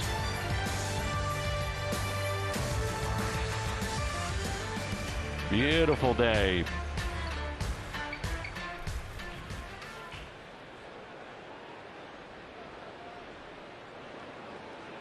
And Jack Flaherty pitching into the 6th. He's allowed just 4 hits. He has struck out 7. I was really impressed with how he bounced back last inning, too. Ended up starting the inning with what was a very tough error on Nolan Arenado. But then he gave up the RBI double to Profar and really just bore down. Punched out Drury, punched out Cronenworth.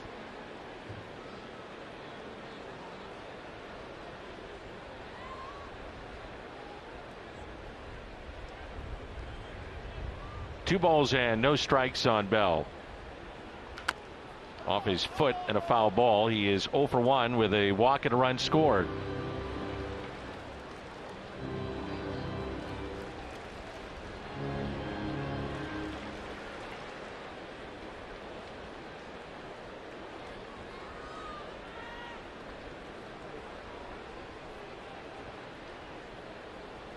Season high in innings pitched, 5 innings, 7 strikeouts season high for Jack.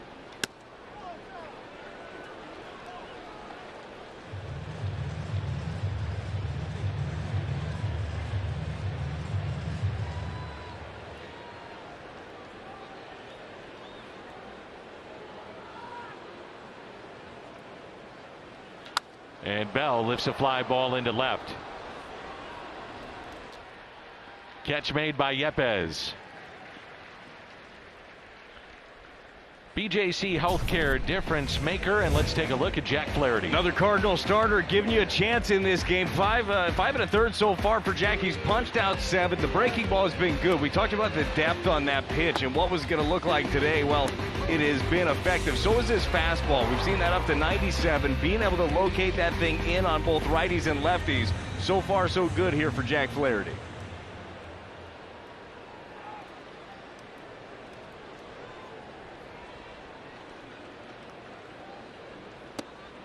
And the first pitch to Kim is taken for a ball.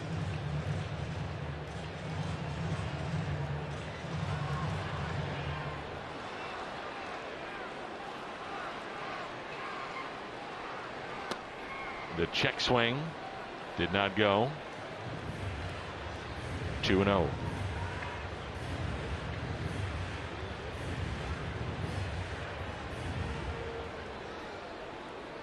Pitch number 92 from Flaherty. In for a strike.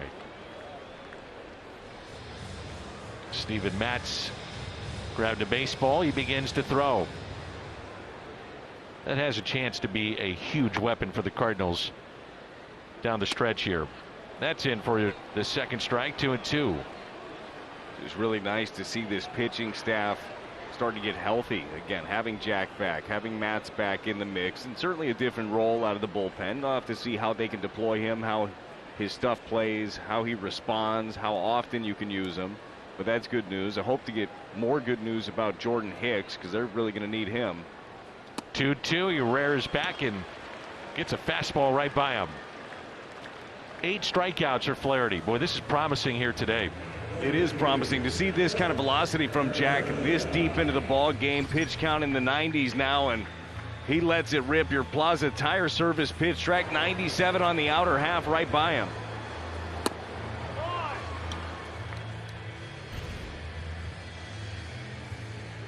Trent Grisham. Cardinals in the 7th inning will have Burleson, Kisner, and Nootbaar. Nootbaar is homered, and that is hit out of play. And a souvenir for the folks here in San Diego. It's a beautiful ballpark, beautiful setting. It's one of the great setups that we have travel-wise.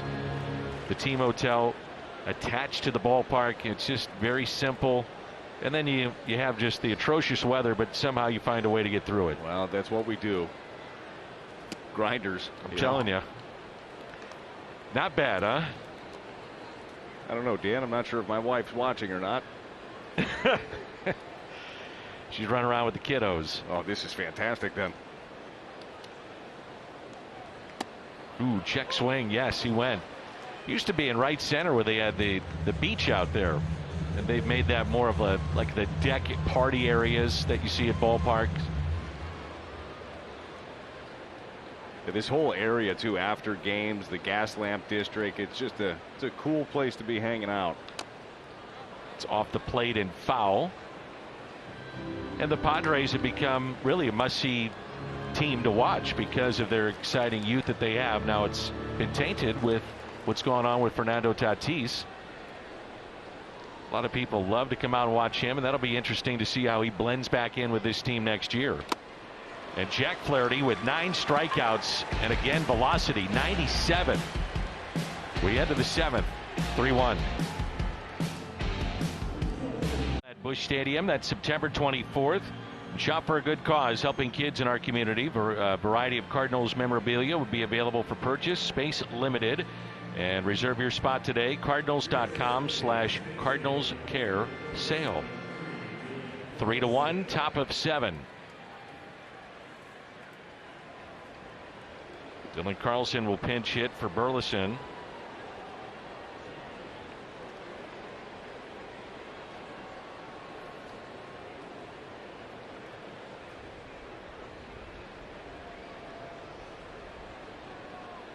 Get the feeling, Brad, this may be some of the spots that we see for Dylan. If it's a lefty on the mound like you have tomorrow, following day, Gateway Honda home run inning. Cardinals hit a home run. Gateway Honda dealers donate $1,000 to the Make-A-Wish Foundation. But that's where Dylan's going to see his at-bats. Yeah, for sure. And right now with the offense struggling, combined, I mean, there's nobody really tearing it up right now. Ollie, Skip, I mean, this crew is going to have to mix and match a lot. They're going to have to try to piece things together and really use that platoon. And Carlson, a base hit into right. Comes off the bench, and now the tying run will come to the plate.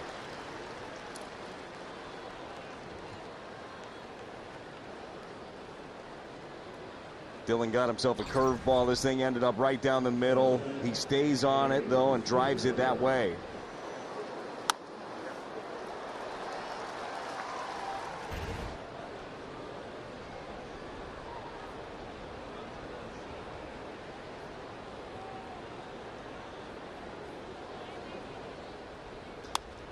And Kisner on the first pitch pops it up.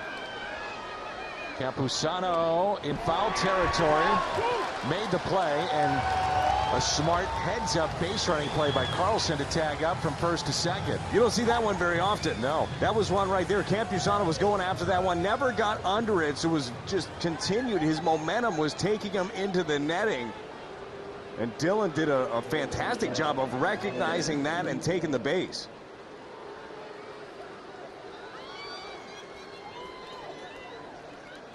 There's Newbar, who snapped the scoreless streak with a home run back in the 5th.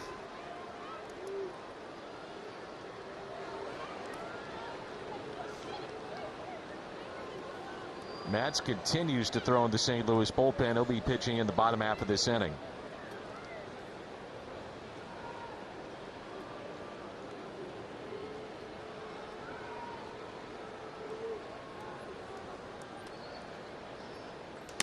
And a fastball and a strike.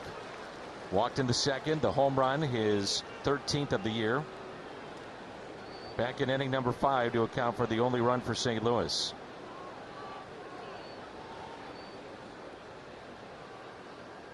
Would assume for Matz it's a little bit of foreign territory to get ready to come into a game being a starter primarily in his career. Also the getting up multiple times. Takes a while to find out what you need to actually be ready, how many pitches, and then how to pace yourself afterwards to stay ready. There's a lot that goes into it. Roughly how many pitches for a reliever? I understand everybody's different, but what do you think it takes? Yeah, I mean, 20 pitches for most guys. Yeah. I think that's a good number.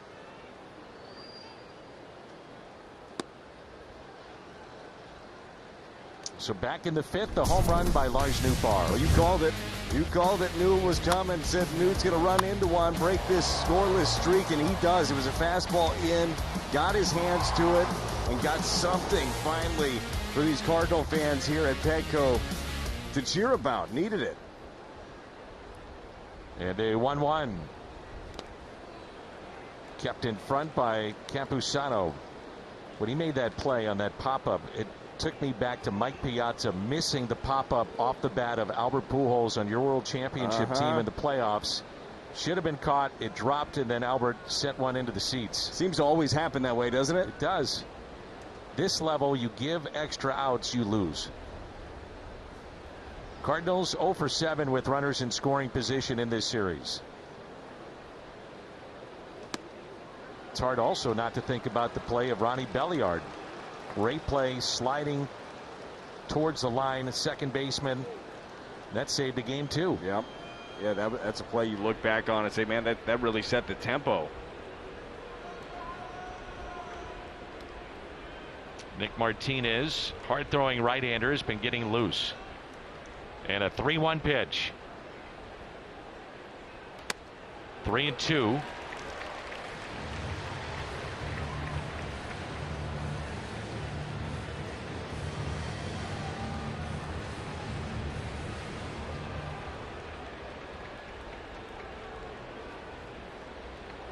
Cardinals going back to Saturday 0 for their last 10 with runners in scoring position. And that's off the plate. Nootbaar on base for the third time. He's drawn a pair of walks and homered. And the batter will be Tommy Edman, and Bob Melvin's going to make a move.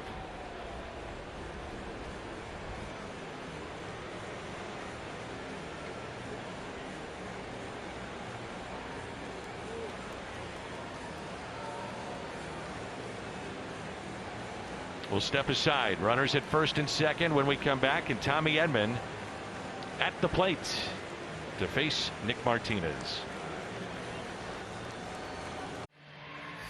St. Louis Cardinals baseball on Valley Sports Midwest, brought to you by Ford, the official car and truck of the Cardinals. By BJC Healthcare, the world's best medicine made better. And presented by Budweiser. This Bud's for you. Statue of the great Tony Gwynn, the Hall of Famer, Mr. Padre. We saw Martinez a couple of days ago, inning in the third, no hits, 14 pitches, 10 of which were strikes. 41st appearance. Righties hitting .254. The lefties .218 against this right-hander. Well, and the reason he's so effective against the lefties, you mentioned the fastball, and he does have a big fastball, mid to upper 90s, but his changeup, he uses it a lot, really sells it, and he throws it hard, and it just dives out of his hand. Carlson at second, Nootbaar at first, so good speed out there. And Tommy Edman at the plate. Edman on the first pitch, looks at a strike. His first plate appearance against a reliever, Tommy is hitting .292. We're talking closers, setup guys. That's impressive. Well, velocity doesn't get to Tommy, really. So you got a lot of guys late in games that throw hard, and he covers the top of the strike zone very well. Having some issues here with PitchCom. This undoubtedly is going to be an issue in postseason play. Yeah, I know that you've heard from some players saying, no, I think it's going to be fine. We heard it here yesterday. The place wasn't even packed, and there were issues with Snell being able to hear. Seen it a couple of times in St. Louis, especially when Albert's at the plate initially. Yeah, you know, the postseason, you can't hear yourself think in the postseason, let alone something like that in your ear. So I don't know if there's any modifications. I'm sure that they ramp them up as high as you can.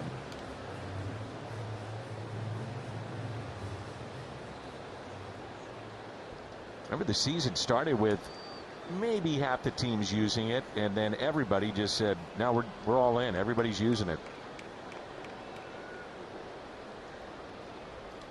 And the 0-1. I don't know about you. I was shocked to see Yachty actually do it. I was too. I didn't think he would. Yeah, I figured that he would just be get off my lawn guy with that. But he went for it. Kisner was the first to use it in a day game at Busch Stadium about 2 or 3 weeks in. Well, who knows how many more opportunities the Cardinals going to have in this ball game. Got a couple of guys on, need that big hit. You mentioned the numbers with runners in scoring position. It's been a while. Tommy head-to-head against Martinez is 2 for 3. Cardinals swept the Padres in St. Louis earlier this year. Now the Padres trying to return the favor.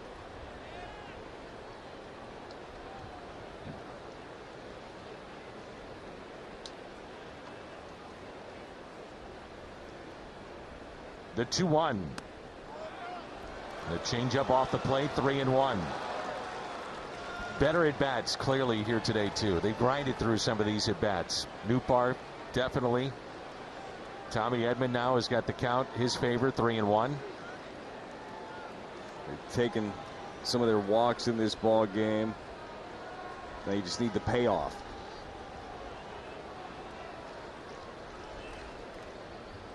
The 3-1 pitch to Tommy Edman. And a high strike.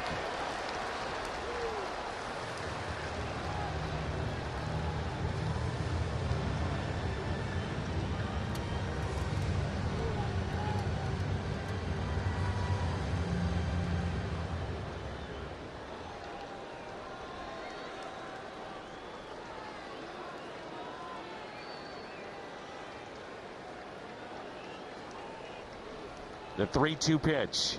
He walked him, and the bases are loaded. Cardinals have received 4 walks in the game, 2 in this inning. And it brings in Brendan Donovan. He has one of those walks back in the 5th. He's 0 for 2. Inning started with Carlson pinch hitting for Burleson.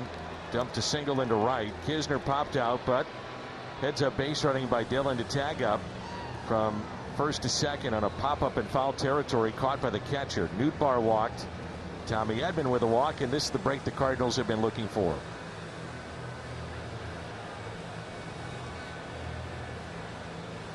And while we have a moment, quick word from Great Southern Bank. Great ideas require great financial support. We understand the impact of an open floor plan and will work with you to bring your vision within reach. Great support, Great Southern Bank.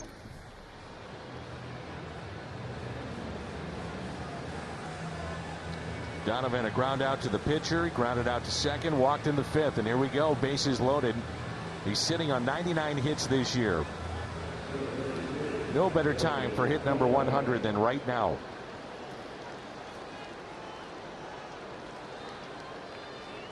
He's 1 for 2 with a walk against Martinez. You mentioned it in his prior at bat. He is just a pain in the butt up there for the opposition. He'll foul stuff off. He'll take the close pitches, but if you leave something up, he can drive it. I mean, he crushes balls that are elevated, specifically the fastball. Bases loaded. 1 out. Cardinals down 3-1. First pitch to Donovan. And that's a ball. You've got good speed on the bases too. You get a ball in the gap that could score Tommy Edman from first. Definitely can, and I think in this at bat we're going to see Martinez try to stay soft with him with the changeup or the breaking ball. He's hitting 367 on anything 95 plus. The 1-0. 2 balls and no strikes.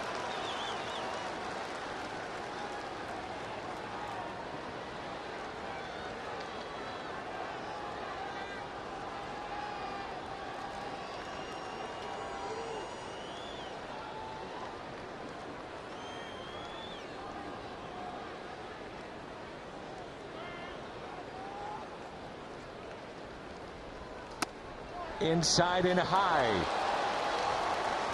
3-0. And Martinez has to come back. I mean, this is a guy that is very comfortable hitting in a full count, hitting with 2 strikes. I'm making him throw me a strike. He's 1 for 3. Donovan with the bases loaded in his young career. No extra base hits. And the 3-0 pitch. 3-1.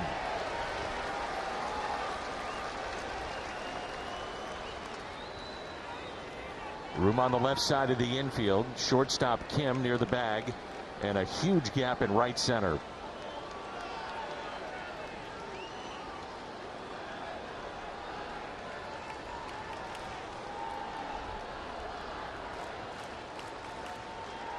Three-one pitch.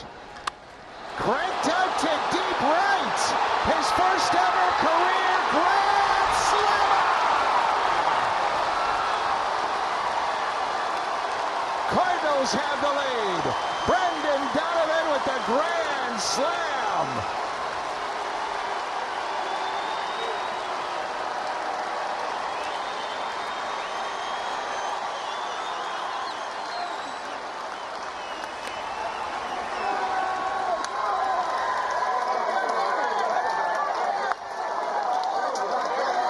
A 5-3 St. Louis lead. You knew at some point something good was going to happen, and it happens here with Brendan Donovan. Got himself a 3-1 pitch and just was all over it. Donovan, his 5th home run. It's a grand slam, and now it's Goldie. And he hits that out of play. What a moment for the Cardinals, and oh, did they need that. Hit number 100 for Donovan is a grand slam.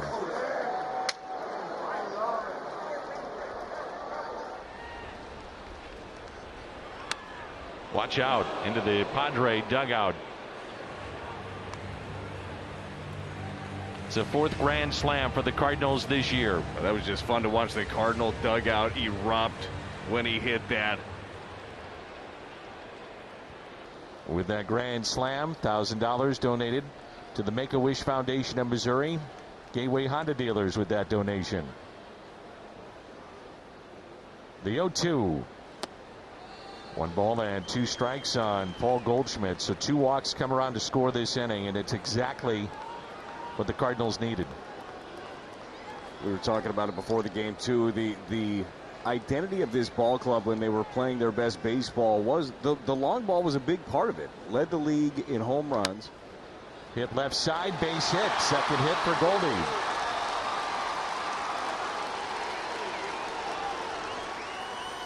Let's go back to the home run, Brendan Donovan. Well, 3-0, Dan. He took a cutter right down the middle. 3-1. Goes right back to the well cutter, and he does not miss it. What a swing right there by Donovan. He was looking dead center. He had his eyes focused. You mentioned beforehand, I mean, he will take his walk. He will foul off tough pitches, but he got something he could drive.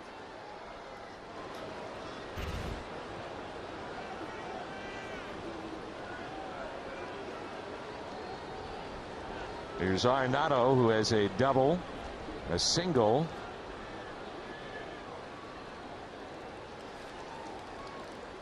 And the first pitch, taken low. Well, they're just being able to spit on that off speed right now of Martinez.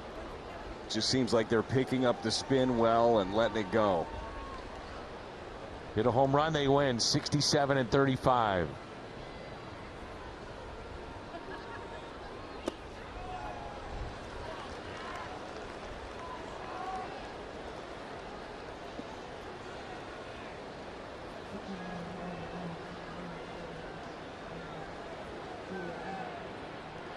Juan Yepez on deck, and then Albert Pujols with 1 out here in the top of the 7th. Sitting on 29 home runs. The next to Arenado.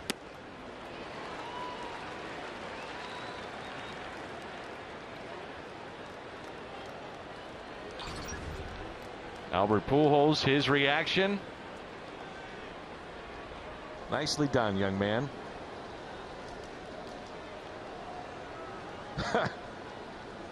It's great.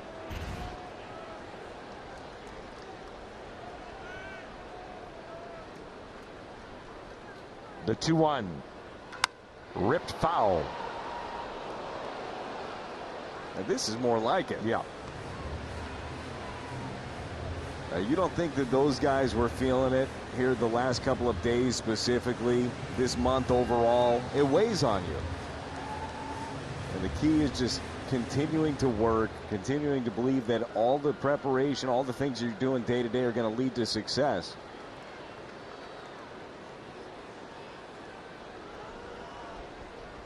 The 2-2.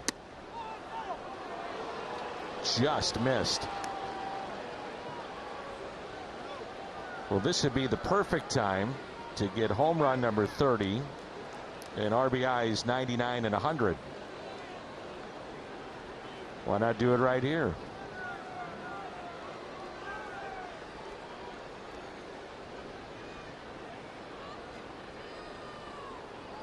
The 3-2 pitch. Goldie back in safely. He's got 6 stolen bases this year. See if Ali wants to be aggressive in this spot and start the runner.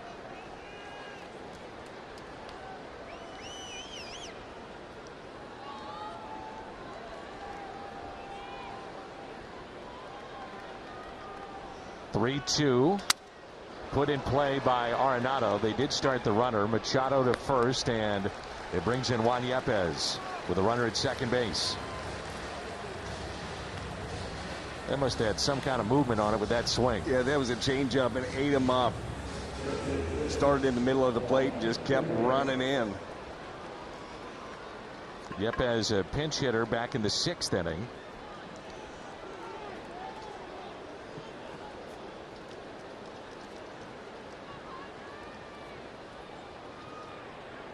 You can see where the Cardinals might make this the final plate appearance for Yepez and then bring DeLuzio into the outfield.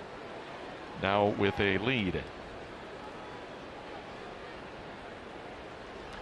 And the first pitch is popped up and out of play.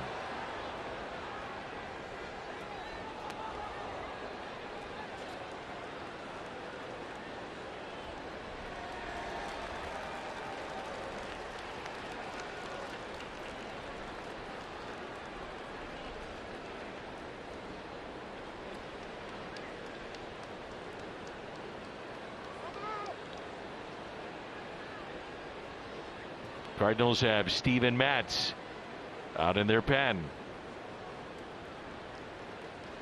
0-1 pitch. And Jack Flaherty in this game gives the Cardinals 6 strong innings, and they take the lead in the 7th. He strikes out 9. I feel like Jack during this ball game got better as it went on. No doubt. It started off not exactly how you planned. Leadoff home run by Profar and a sinker that came right back to the middle, but he came back and executed pitches. Yepez pulls it foul. 2 strikes, 1-2 the count. The great Willie McGee looking on. He was saying to us the other day, he walked on the bus as we boarded that bus in Pittsburgh after Albert had had the back-to-back home run days, and said, I think that is the greatest hitter I have ever seen. I've never heard Willie say something like that. I know it. He's like, this is crazy. Yeah. The 1-2. Yepez fights it off, slowly hit towards second. Cronenworth will make the play. The grand slam hit by Brendan Donovan to give the Cardinals a lead. Their first in this series on a 3-1 pitch. A blast. 5-3 St. Louis.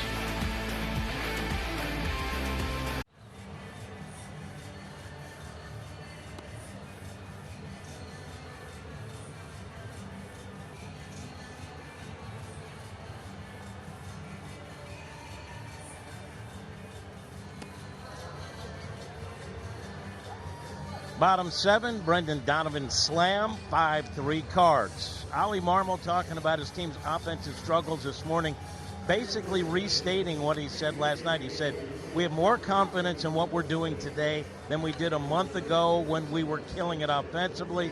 Our guys have track records and know what they're going through. We could get 10 knocks today. We could get 2. But we know we're in a good position to break out of this. Danny, they did just that, didn't they? And they did with the Brendan Donovan grand slam. Thank you, Jimmy. And that put the Cardinals on top. And now they're playing with a lead. First time in quite some time since the weekend series with Cincinnati. So Steven Matz coming out of the bullpen. Campusano is the first batter. That's lined into right center. DeLuzio is there. He just checked into the game.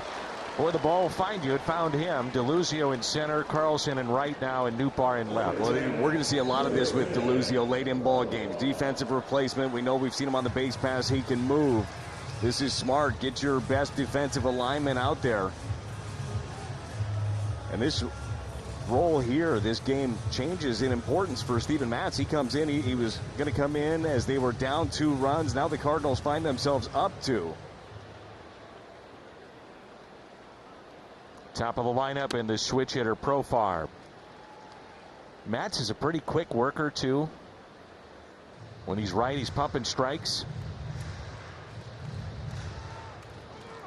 The Cardinals feel, and there's that quick worker right there as time is called, but the Cardinals feel very fortunate just to have him available with the tear in his knee. The 0-1 pitch.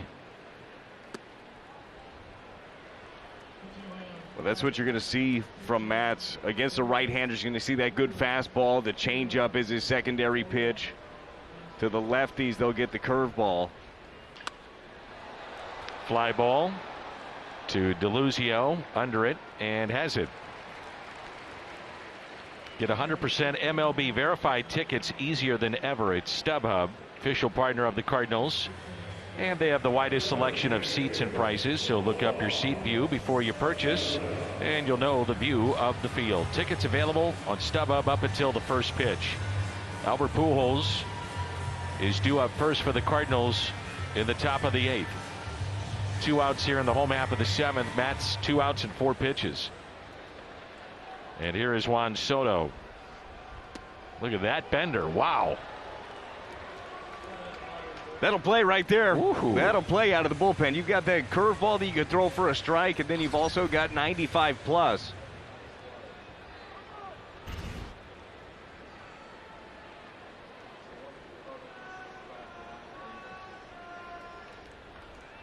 Got another one, and it's taken down and in the dirt. I think most hitters that are not named Juan Soto probably go fishing for that one after you take the first one. You buckle on it, say, okay, well, I'm going to be ready. You see the spin, and then you fish. There's strike 2. So you had your first breaking ball that you had him buckle on. That was on the inside, right on the corner. That time is 95 away, and you could see him bailing out. I think I'm going to stay away. And it went with the breaking ball taken there by Donovan. The last time Albert Pujols was up was in the 6th. And we thought he just might have had it at 699. Hit it to the wall. Oh, so close. He's coming up.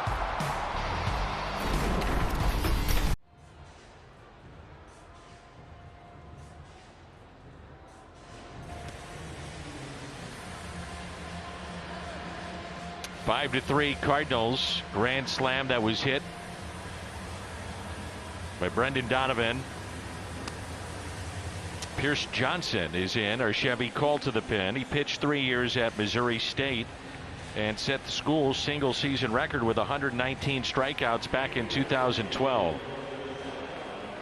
So as he was going through college at Missouri State, number 5 was in the prime of his career. Yeah, I'm sure he spent plenty of time watching Albert, what he was doing. These are always, they're memorable at-bats for a lot of these pitchers as well. Get a chance to face a guy like that.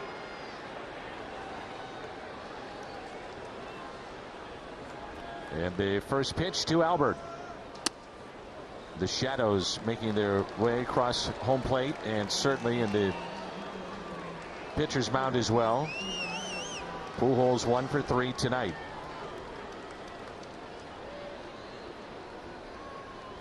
And the 0-1 pitch to Albert. Right-handers hitting 286 against him. The lefties 125. That's a pitch right there that Albert can drive a long way if he stays back on it. You got 2 options with Pierce Johnson. It's fastball or curveball. Fastball is going to be about 95 plus. The 0-2. And Pujols drives it into deep right center. That ball will be caught. Chasing it down, Trent Grisham.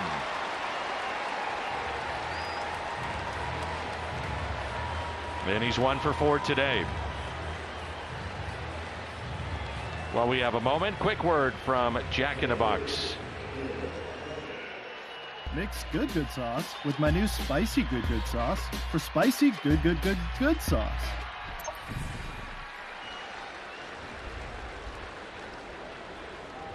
Here's Dylan Carlson.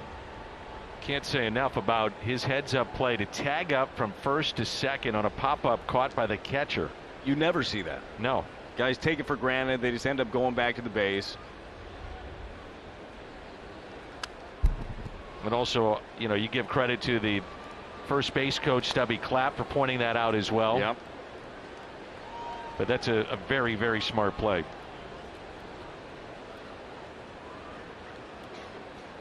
You could tell as soon as Campusano caught it, there was no thought that DC might be on the run. And the 0-1 pitch, taken high.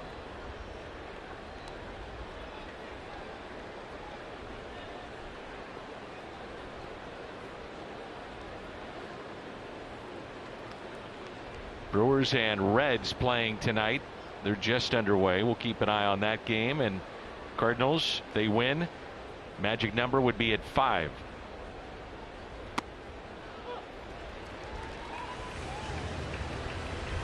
Johnson gets the call there on the inner half. I mean, this thing, not much that Dylan Carlson could do with that one except for what he did, shake his head and get right back in there.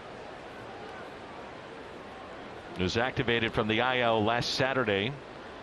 Wound up playing in both games of the doubleheader. And fouls it back.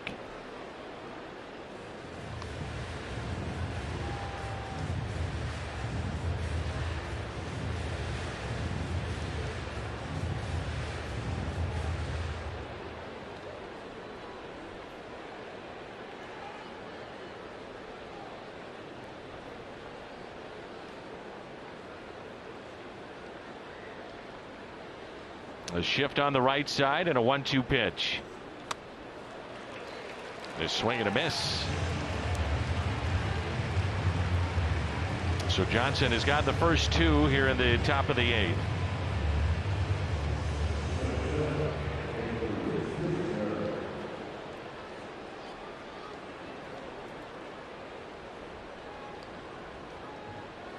You got Machado, Drury, and Cronenworth, 3, 4, and 5. The heart of that lineup coming up, and Ryan Helsley is getting loose for St. Louis in the bullpen.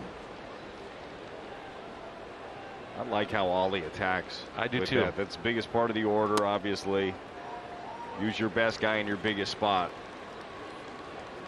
But I also know that there has to be a lot of communication when you are going to do things like that. Guys need to know when they're going to be ready. There are some guys say, well, I only do the 9th inning. Not here. Like, there's a lot of communication. You're going to let them know beforehand that this could come up.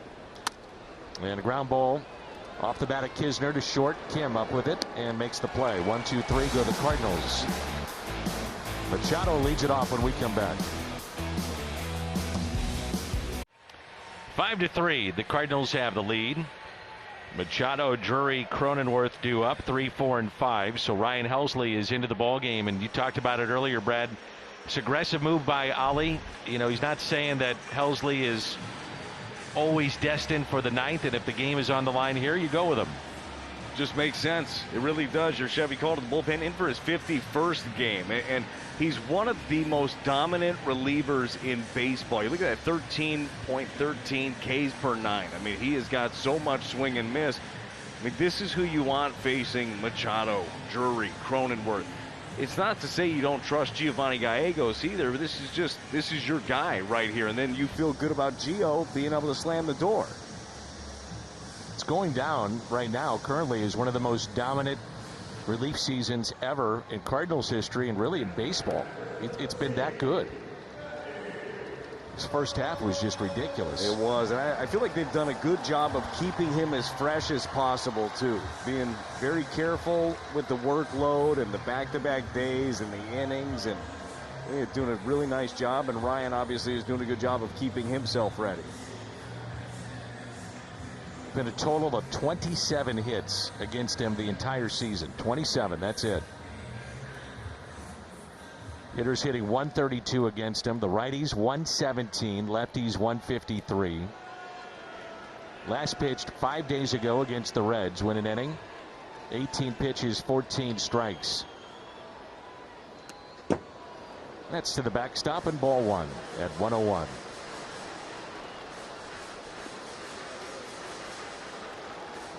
Steven Matz had a quick 7th inning. That was good to see.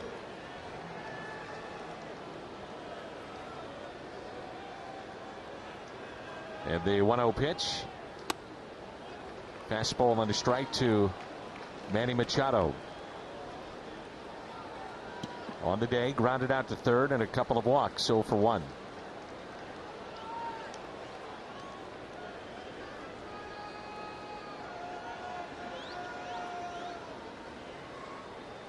The 1-1.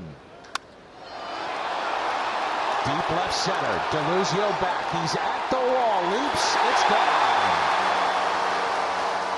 And it's a 5-4 St. Louis lead.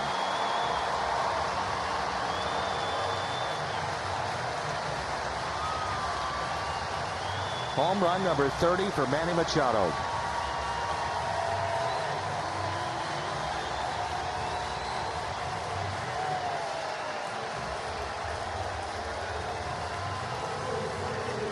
Well, it doesn't matter how dominant you are and have been if you make a mistake, and this was a mistake right here from Ryan Helsley. Slider ends up middle center cut, and Manny Machado, he doesn't miss those.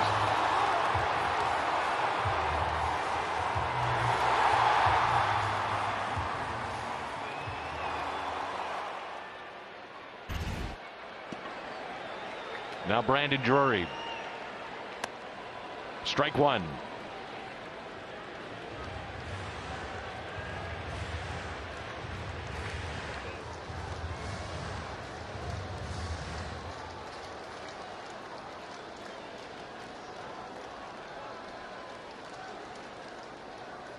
The 0-1 pitch.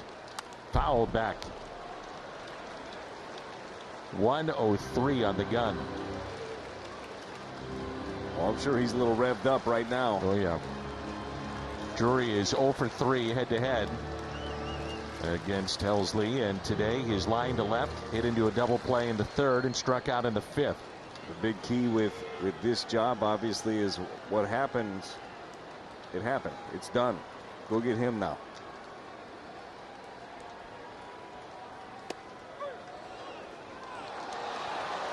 So Helsley gets the first out via the strikeout.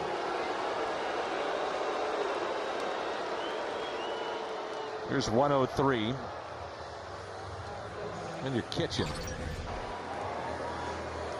Gets in there quick, especially when it's down. 103 miles an hour down. I mean, it looks like an aspirin. You just hear it. He puts it right where he wanted to. That's a spot there with 2 strikes. Going in on Drury is the play. We saw Flaherty do that as well in the 5th inning. Perfect place.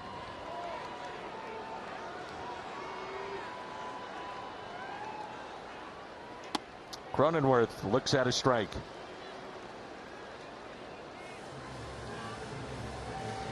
You know, Jimmy talks about it a lot, how shadows, it's more about the backdrop with the shadow than it is with the pitcher's mound. And I am curious, though, when you got a guy throwing this hard and he starts in the shadow, then it's in the sun, it can't be comfortable. Fly ball out to left field. And whether or not you're in the shadows, it can't be comfortable. No, I would totally agree. I would think that there's at least something there that it's already hard to pick up somebody that throws the way that he throws. To add another variable in does not sound like an easy task.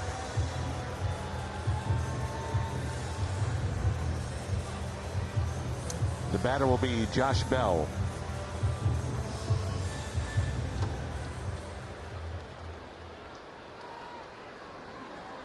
Josh Hader and Tim Hill, both lefties, getting loose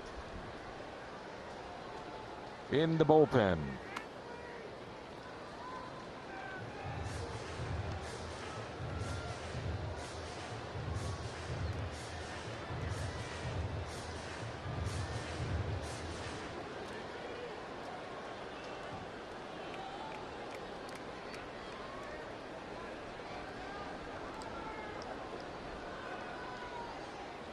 And a pitch taken high. 10 pitches for Helsley. If he's able to get Bell, certainly you could ask him to go back out there for the 9th inning too. He definitely can, and then save Gio.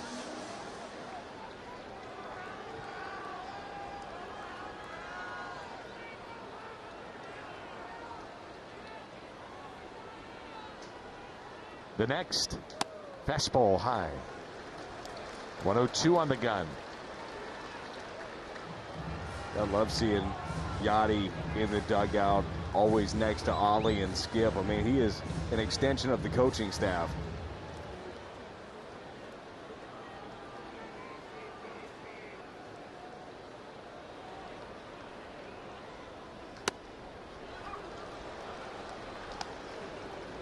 Three balls and one strike.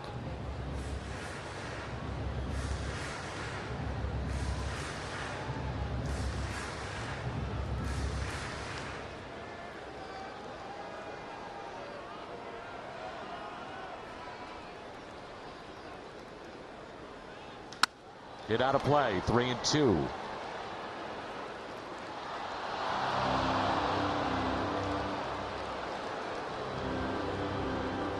No need to mess around here. 3-2. Stick with the fastball. Just keep it down. Real comfortable at bat there. 102, 85, 103, 102, 103.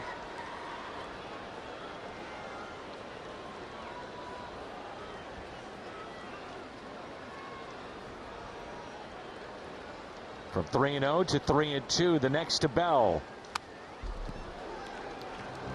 That's a pitch right there. I mean, you've talked about it a lot in this series, Brad, that from this side of the plate, kind of in, up just a tad, he's really struggled with that pitch. He has. He just has not been able to get to it, and that's on a normal fastball. That one right there from Ryan Helsley was 104. I can't recall one being 104 this year from Ryan Helsley, much less anybody else.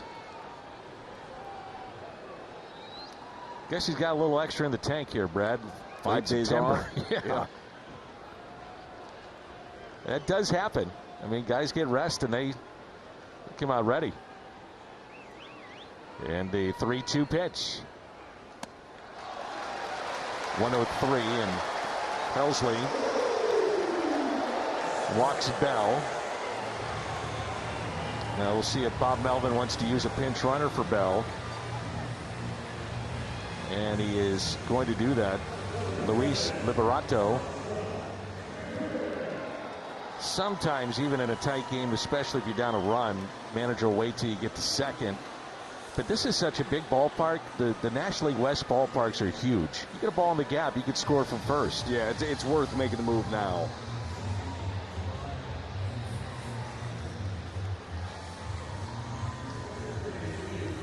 Going to talk over how they want to approach Kim here. Don't want to do in this spot. I'm not sure Kim can get around on that fastball. They view Helsley differently than others when you look at his pitch total, and he is complete max effort. So his 15 isn't quite like others' 15. So we'll see if they want to elect to go with him potentially in the ninth, depending on how this plays out, or they feel like, hey, Gallegos is the guy. We feel comfortable with that. Also, should have Ryan Helsley available tomorrow too. Yes, yeah. Well, it's nice to have options. It's nice to have different guys in your bullpen that can extend. Pretty much everybody in this bullpen can extend more than one inning.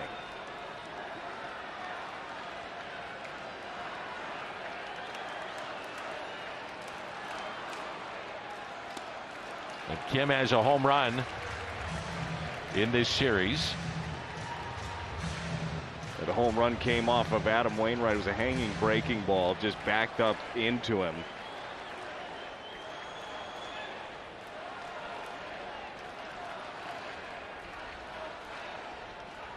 And the 1-0. 1 ball and 1 strike.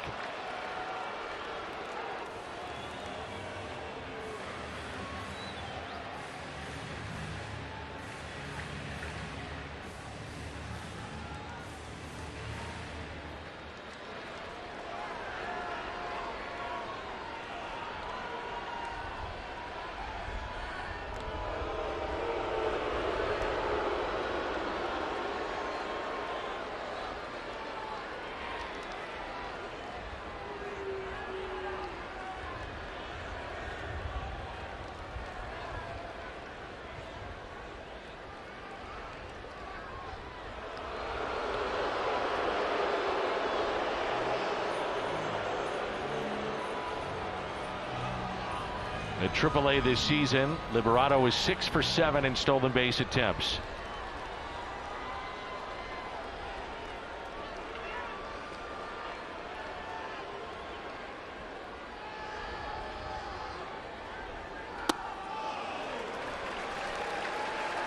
Two and one.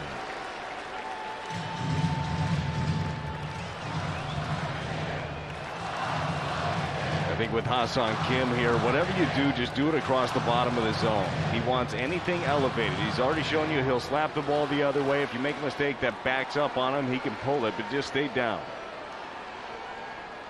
And the 2-1 pitch, 2-2. Well, he had his mind made up on that one. He was swinging.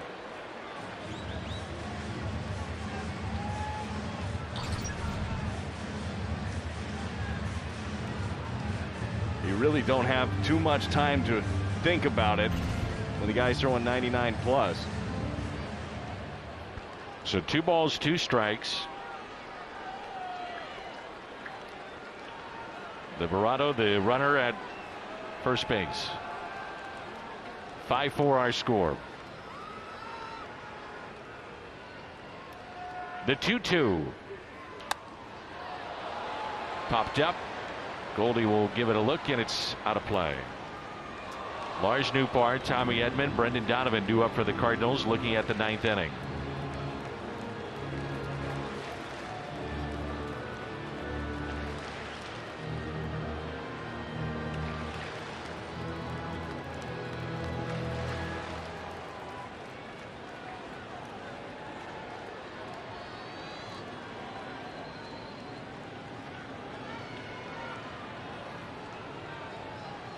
Helsley with pitch number 21 of the inning. The 2-2. Broken bat caught by Helsley. Padres get the 30th home run from Machado this season, and they pull to within 1.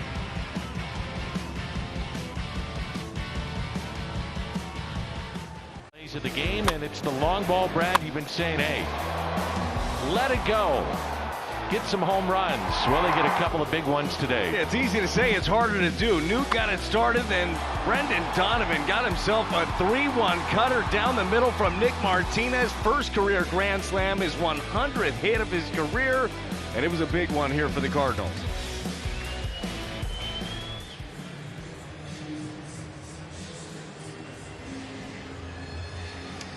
New pitcher Tim Hill. Chevy called to the pen.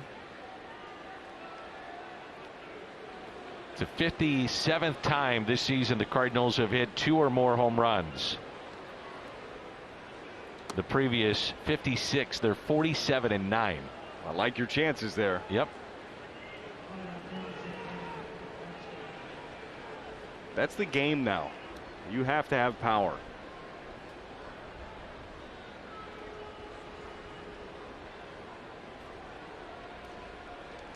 Now the question now for the Cardinals, will they ask Ryan Helsley to give them one more inning? A pitch count did start getting up there a little bit for Ryan Helsley. He certainly looks strong. And the 1-1 pitch to Nootbaar. Hits it the other way. Backing up, spinning, and making the catch. It's Profar.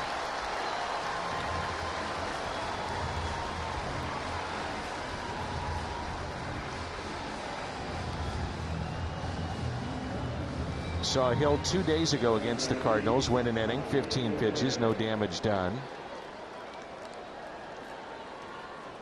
Top of the lineup, and Tommy Edman, who had a key walk in this game. That was when Martinez came in, Nick Martinez, and then the next batter was Brendan Donovan, and his 100th hit of the season, a grand slam. And a pitch outside for a ball. Today's crowd, 33,389, 33389.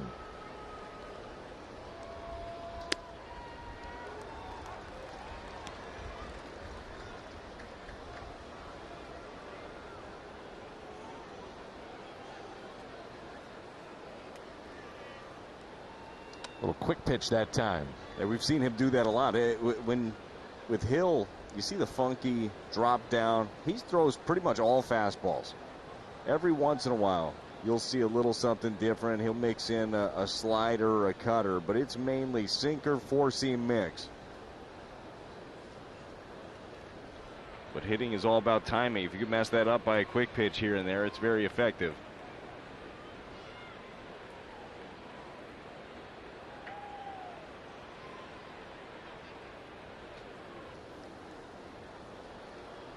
And they want to talk it over here.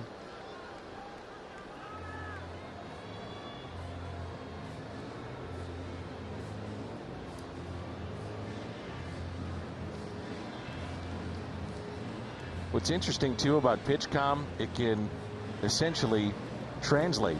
So even if your catcher is more comfortable with Spanish, it'll be in Spanish. Pitcher is English. You know, it's kind of crazy. Oh, it's how cool the technology. It is. Yeah. The one thing that I'm a little surprised we haven't seen more of is it actually speeding things up. So I think that's kind of how it was really thrown out there. Do you think it is, though? I don't think it's speeding things up. I don't at either. All. I think you're still seeing a guy lean in like he's getting a sign and then goes through the PitchCom. The thought was, hey, as he's walking back on the mound, he'd get it. Chop to the right side. Edman busting it down the line, but a fine play by Cronenworth for out number 2.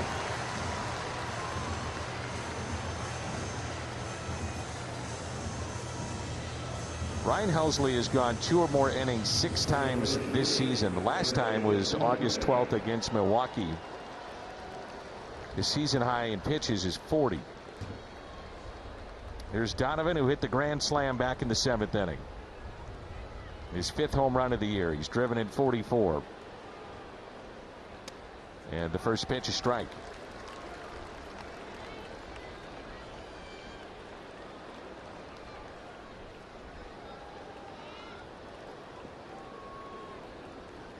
Quick pitch again. And it's 1-1. It's only effective if you can throw it for a strike. But Donovan, same guy every day, isn't he? Yeah. Just thinking that how steady he's been in his rookie season, where a lot of these rookies this time of year, they begin to tail off. I did some national games with Nomar Garciaparra, and great shortstop, as you know. And we were doing these games, and he said, man, after my rookie season, he said, I rented out a hotel room for like 3 weeks. He said, I didn't leave the room for about 2. Just slept? Yeah, he said, just slept, ordered room service. He said, I was beat.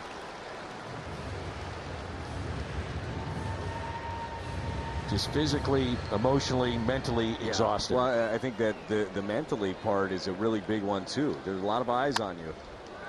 The fly ball, shallow left. Profar diving for it and comes up with a beauty.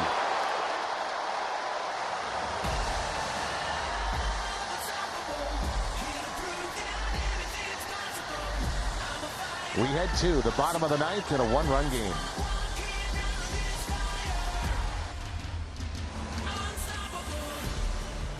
Down 9-6. Brendan Donovan, first career grand slam. Joe Musgrove went 5.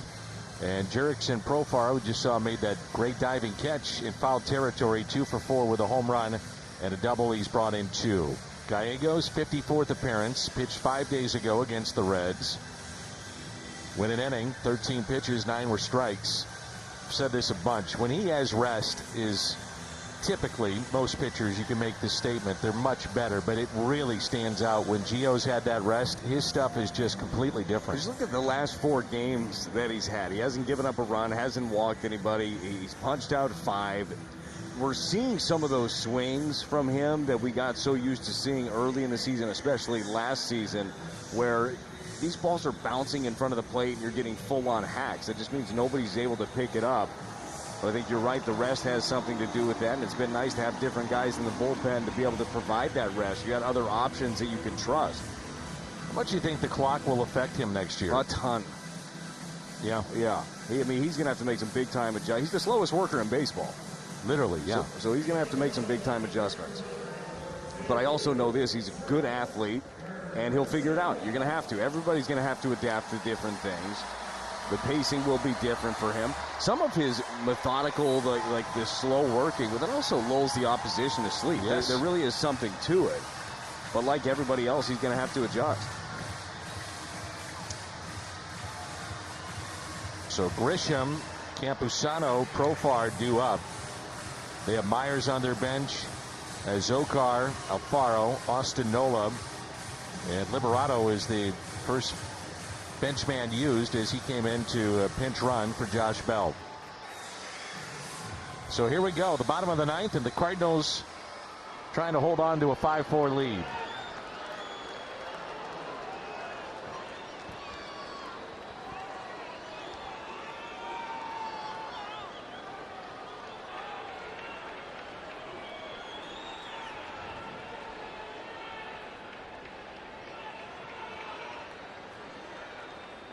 And the first pitch is taken for a ball.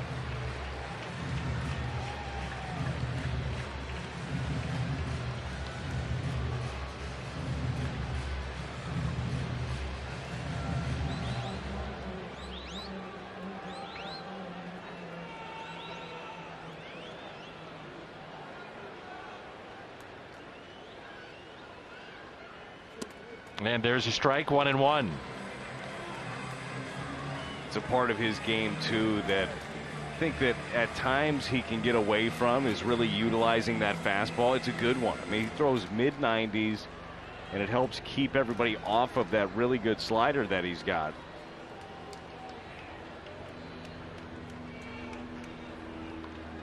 And the 1-1 pitch in for a strike. A tough day for Grisham at the plate. He's 0 for 3 with 3 strikeouts. That's 2 in a row. Well located. Come right back on that inner corner.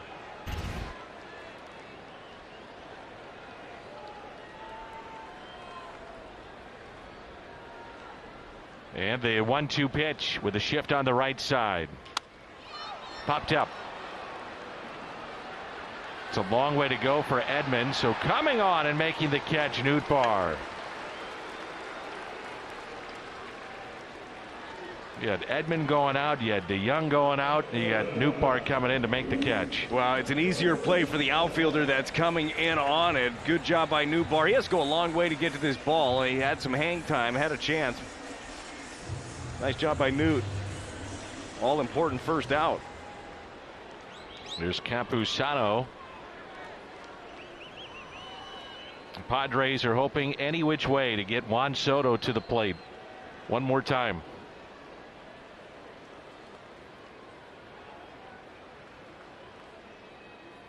And the first pitch, a ball down and away.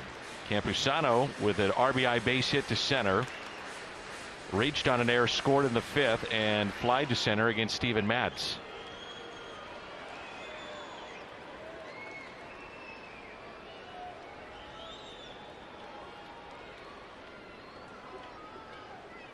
Good pitch. Well, his ability to spot up that fastball gets that swing. We've seen 95, 96 just dotted on the outer half. That one starts away and just keeps going that way. 1 ball and 1 strike. 1-2.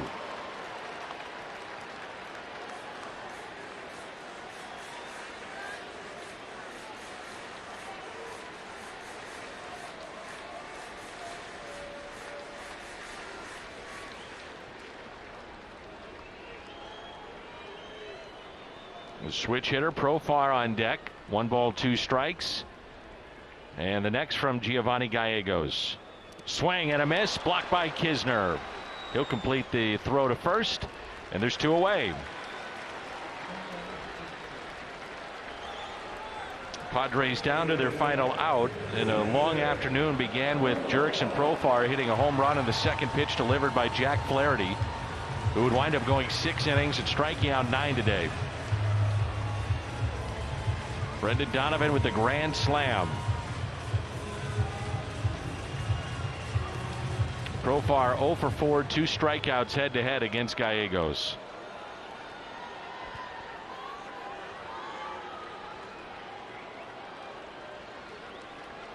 Shift on the right side. Outfield straight away. There's strike one. Lost his helmet.